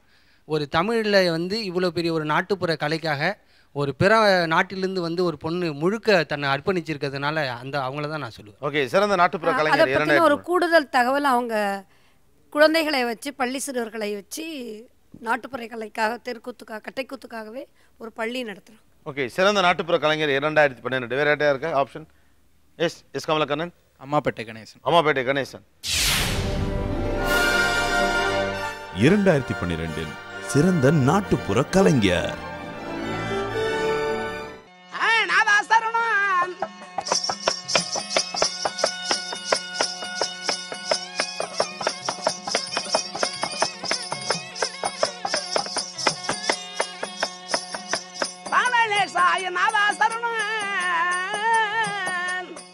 கட்டபொம்மன் கூத்து, தோல்பாவை கூத்து, தெருக்கூத்துக்கலை மூன்றிலும் பெரும் கலைஞனாக விளங்கியமைக்காக 2012 சிறந்த நாட்டுப்புற கலைஞராக அம்மாப்பேட்டை கணேசன் அடையாளப்படுத்தப்படுகிறார்.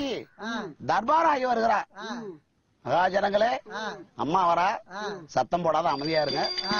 அம்மா வரட்டுமில்ல. பல்துறை சார்ந்த வல்லுநர்கள் தங்களுக்கு பிடித்த மனிதர்கள் பற்றியும் அவர்கள் செய்த சாதனைகள் பற்றியும் அவர்கள் ஏன் கவனிக்கப்பட வேண்டும் என்பது பற்றியும் இந்த நீயா நானா முகங்கள் நிகழ்ச்சியில் பேசிக் கொண்டிருக்கிறார்கள். தொடர்ந்து பேசலாம். ஒரு சிறிய இடைவெளிக்கு பிறகு ஆச்சி masala Neeya Naana powered by Ran India TMT கம்பிகள் co presented by Butterfly power car.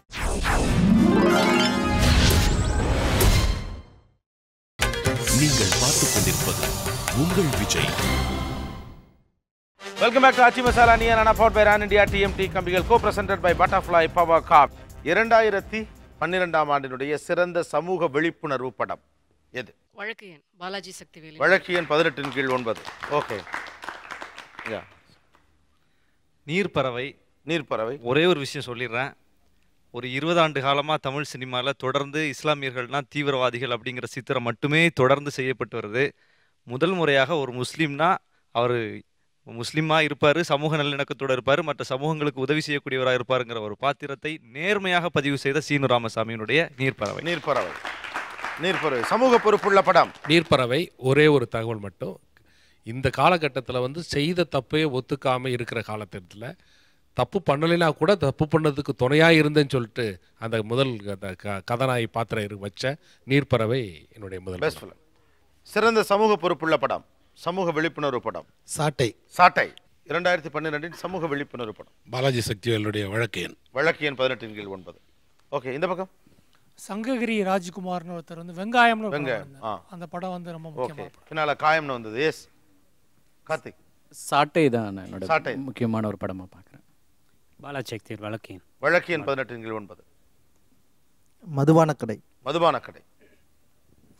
மதுபான கடை. மதுபான கடை. வழக்கு எண். வழக்கு எண் 18/9. 2012 சிறந்த சமூக பொறுப்புக்கான திரைப்படம். நான் கிராமமா போய் கூத்தாடிட்டு இருந்தேயா. என்ன வேஷம்டா ஓடுவ? அவனு வேஷம், கிருஷ்ணர் வேஷம், பொண்ணு வேஷம், பல வேஷம் ஓடுவியா. எங்க ஒண்ணு செஞ்சு காமி. விவசாய குடும்பத்தின் நிலை, கந்துவட்டி கொடுமை, பெண்கள் மீதான வன்முறை, அதிகார துஷ்பிரயோகம் என்று பல சமூக பிரச்சனைகளை வலியோடும் எளிய மனிதர்களின் மீதான நேசத்தோடும் வெளிவந்த 2012 சிறந்த சமூக பொறுப்புள்ள திரைப்படமாக வழக்கு எண் 18/9 அடையாளப்படுத்தப்படுகிறது. பூ வச்சிருக்கேன், 8 முழம் 80 ரூபாப்பா. சரி வச்சு போமா, நாங்கள் வரும்போது காசு வாங்கிக்க. என்ன ஜோதி? என்னக்கா? ஆர்த்தியோட அம்மா உன்னை பத்தி எல்லார்கிட்டயும் பெருமையா சொல்லிட்டு இருக்கு. என்னது? அந்த அம்மாவோட தொலைஞ்சு போன கல்யாண மோதிரத்தை எடுத்து கொடுத்தியாமே. ஓ அதுவா?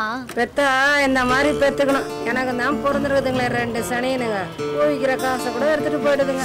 தமிழின் சிறந்த ஆர்டிகல் 2012 சிறந்த பத்தி அல்லது சிறந்த ஆர்டிகல் தொடர் பத்தி. எஸ் பத்தினா வட்டியும் முதலும்.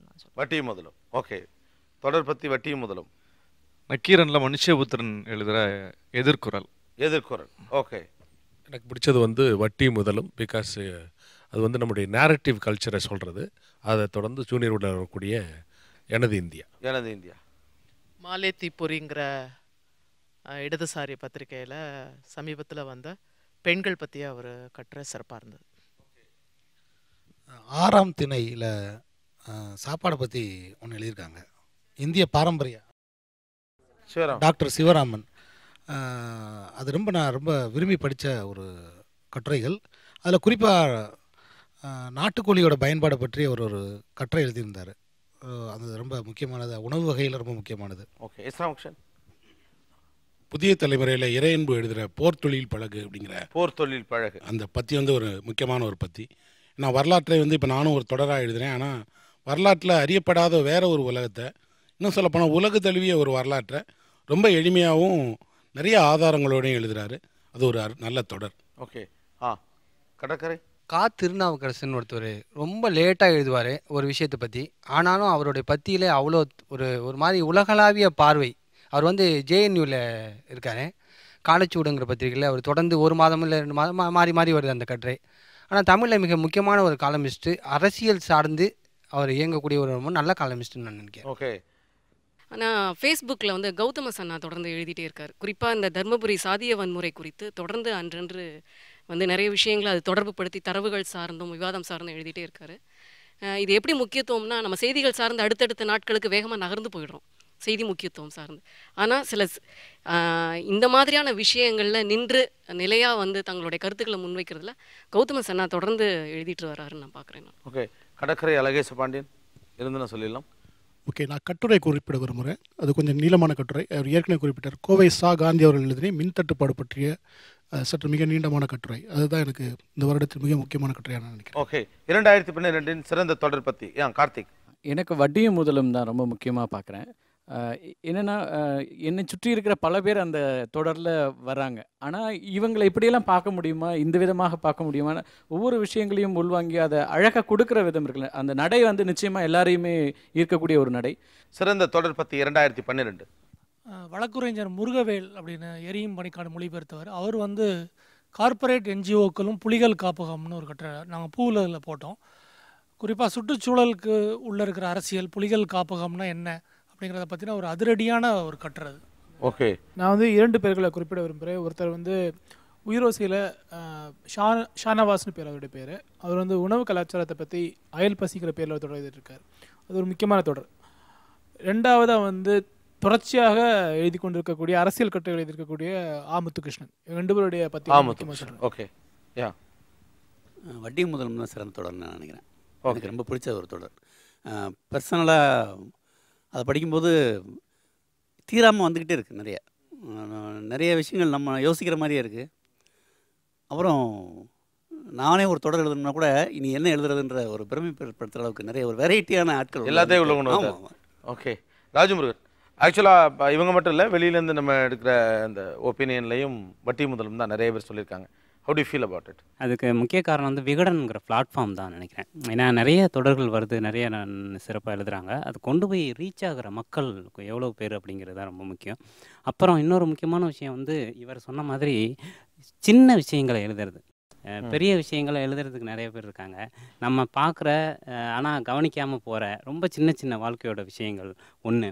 2வது ரிலேஷன்ஷிப், அதுதான் ரொம்ப முக்கியமாக இருக்குது எல்லாரோடைய லைஃப்லையும். ஸோ அந்த வீட்டுக்குள்ளே இருக்கிற உறவுகள் அதை பற்றி எழுது. எனக்கு வரக்கூடிய ஃபோன்கள், எனக்கு வரக்கூடிய விஷயங்கள் எல்லாம் நிறைய பேர் வந்து பெண்கள் தான் பேசுகிறாங்க, குடும்ப தலைவிகள் அப்படி தான் பேசுகிறாங்க. ஸோ அந்த விஷயம் ரொம்ப முக்கியமாக இருக்குதுன்னு நினைக்கிறேன். 2012 சிறந்த பத்திரிகை தொடர்.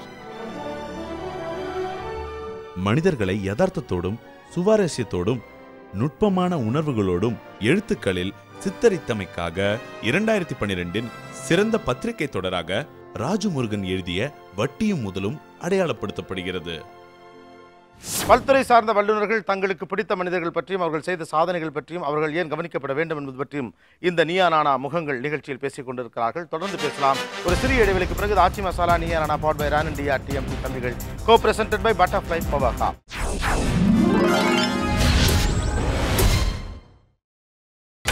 நீங்கள் பார்த்துக் கொண்டிருப்பது உங்கள் Vijay. Welcome back to Aachi masala Neeya Naana powered by Ran India TMT கம்பிகள், co presented by Butterfly power காப்.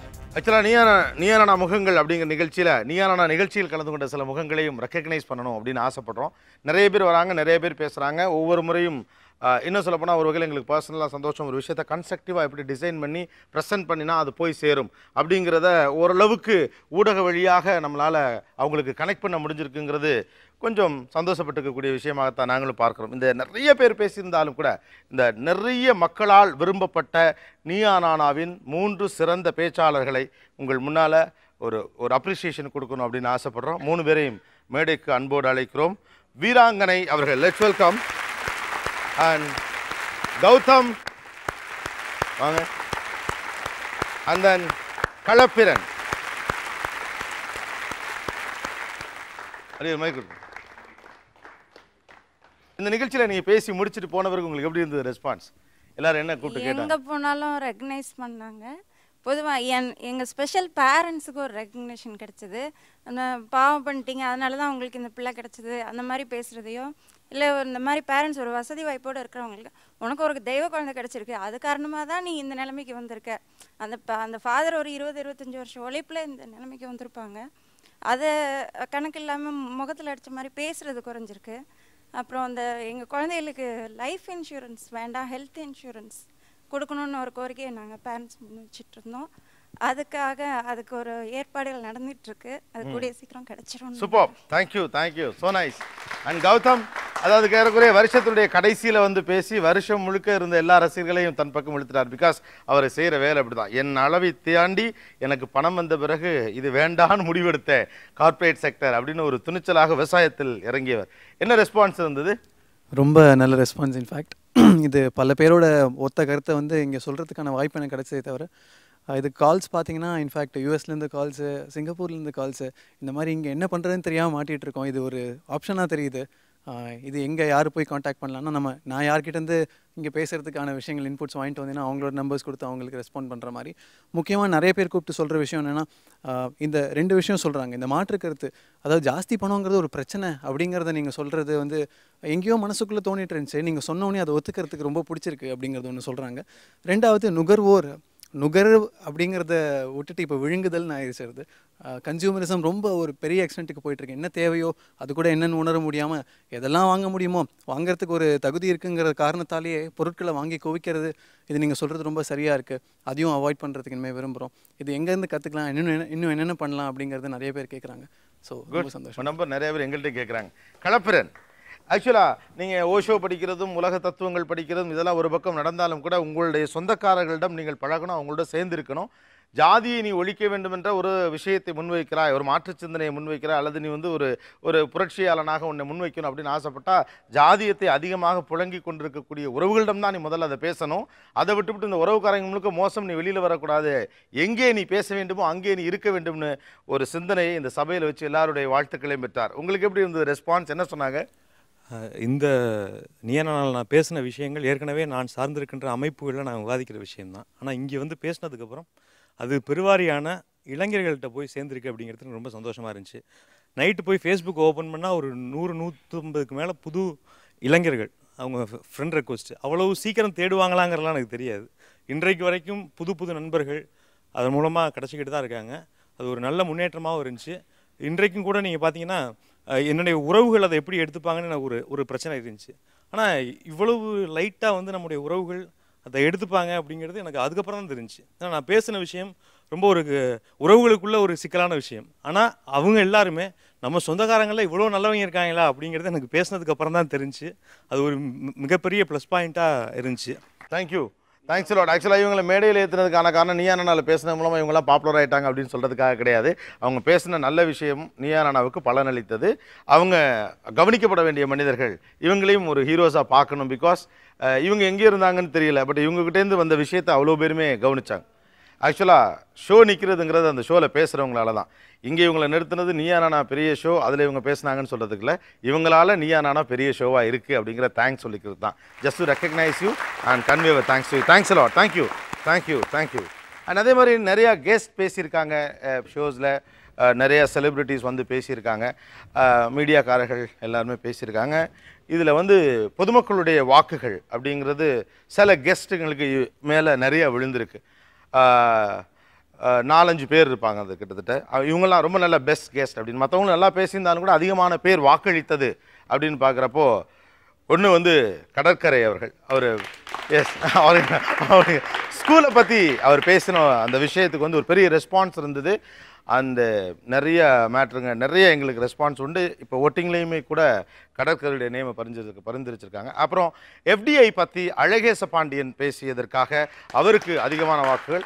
நான் சொல்கிற ஆர்டர் படி 1-2 இல்லை, இவங்கெல்லாம் பெஸ்ட் ஸ்பீக்கர்னு அவங்க மென்ஷன் பண்ணியிருக்காங்க. அவங்க 2 பேரும் இங்கே இருக்கிறனால ஃபஸ்ட்டு அவங்களுக்கு சொல்கிறேன். அண்ட் முத்துகிருஷ்ணன் அண்ட் ராஜகோபாலன், இவங்க 2 பேருக்கும் பெஸ்ட் கெஸ்ட் அப்படின்னு சொல்லி லோக்பாலில் அவங்க பேசின விஷயங்களுக்காக அதிகமான எண்ணிக்கையில் நிறைய பேர் பாராட்டி அந்த இது பண்ணியிருந்தாங்க. அண்ட் இளங்கோ கல்லானை அவருக்கும் அதிகமான எண்ணிக்கையில் வாக்குகள். அவர் பேசின 2-3 சப்ஜெக்ட், ஃபார் எக்ஸாம்பிள் குழந்தை வளர்ப்பு உள்ளிட்ட சில விஷயங்கள் அவருடைய பாயிண்ட் ஆஃப் வியூ அவருக்காக.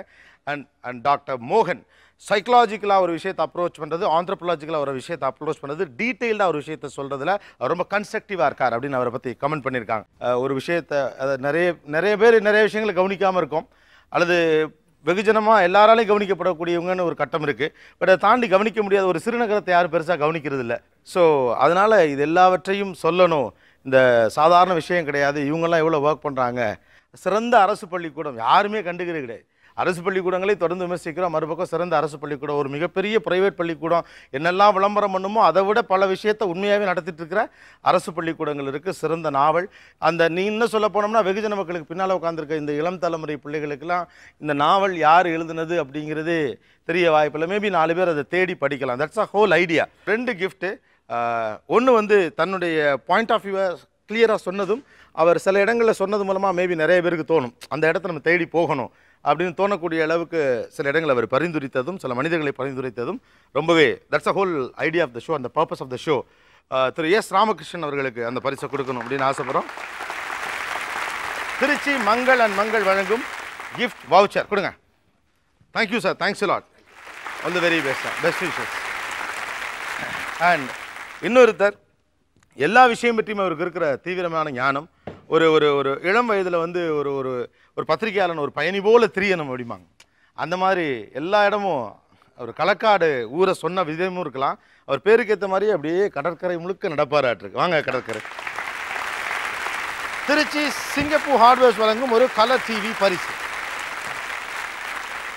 கொஞ்சம் அன்சங் ஹீரோஸாக இருக்கிறவங்கள அல்லது உண்மையாகவே யாரை நம்ம ரெக்கக்னைஸ் பண்ணணுமோ, அடையாளப்படுத்தணுமோ இந்த சமூகத்திற்கு, அவர்களை அடையாளப்படுத்தணும் அப்படின்னு ஆசைப்பட்ட இந்த கன்னி முயற்சி தான் நீயா நானா முகங்கள் 2012. ஒவ்வொரு வருடமும் உங்கள் எல்லாருடைய ஆதரவோடும் இது அடுத்தடுத்த இடத்திற்கு பயணப்படும் அப்படின்னு நம்பலாம். மீண்டும் அனைவருக்கும் இனிய புத்தாண்டு நல்வாழ்த்துக்கள். இது ஆச்சி masala Neeya Naana powered by Ran India TMT கம்பிகள், co presented by Butterfly power ஹாப். நன்றி, வணக்கம்.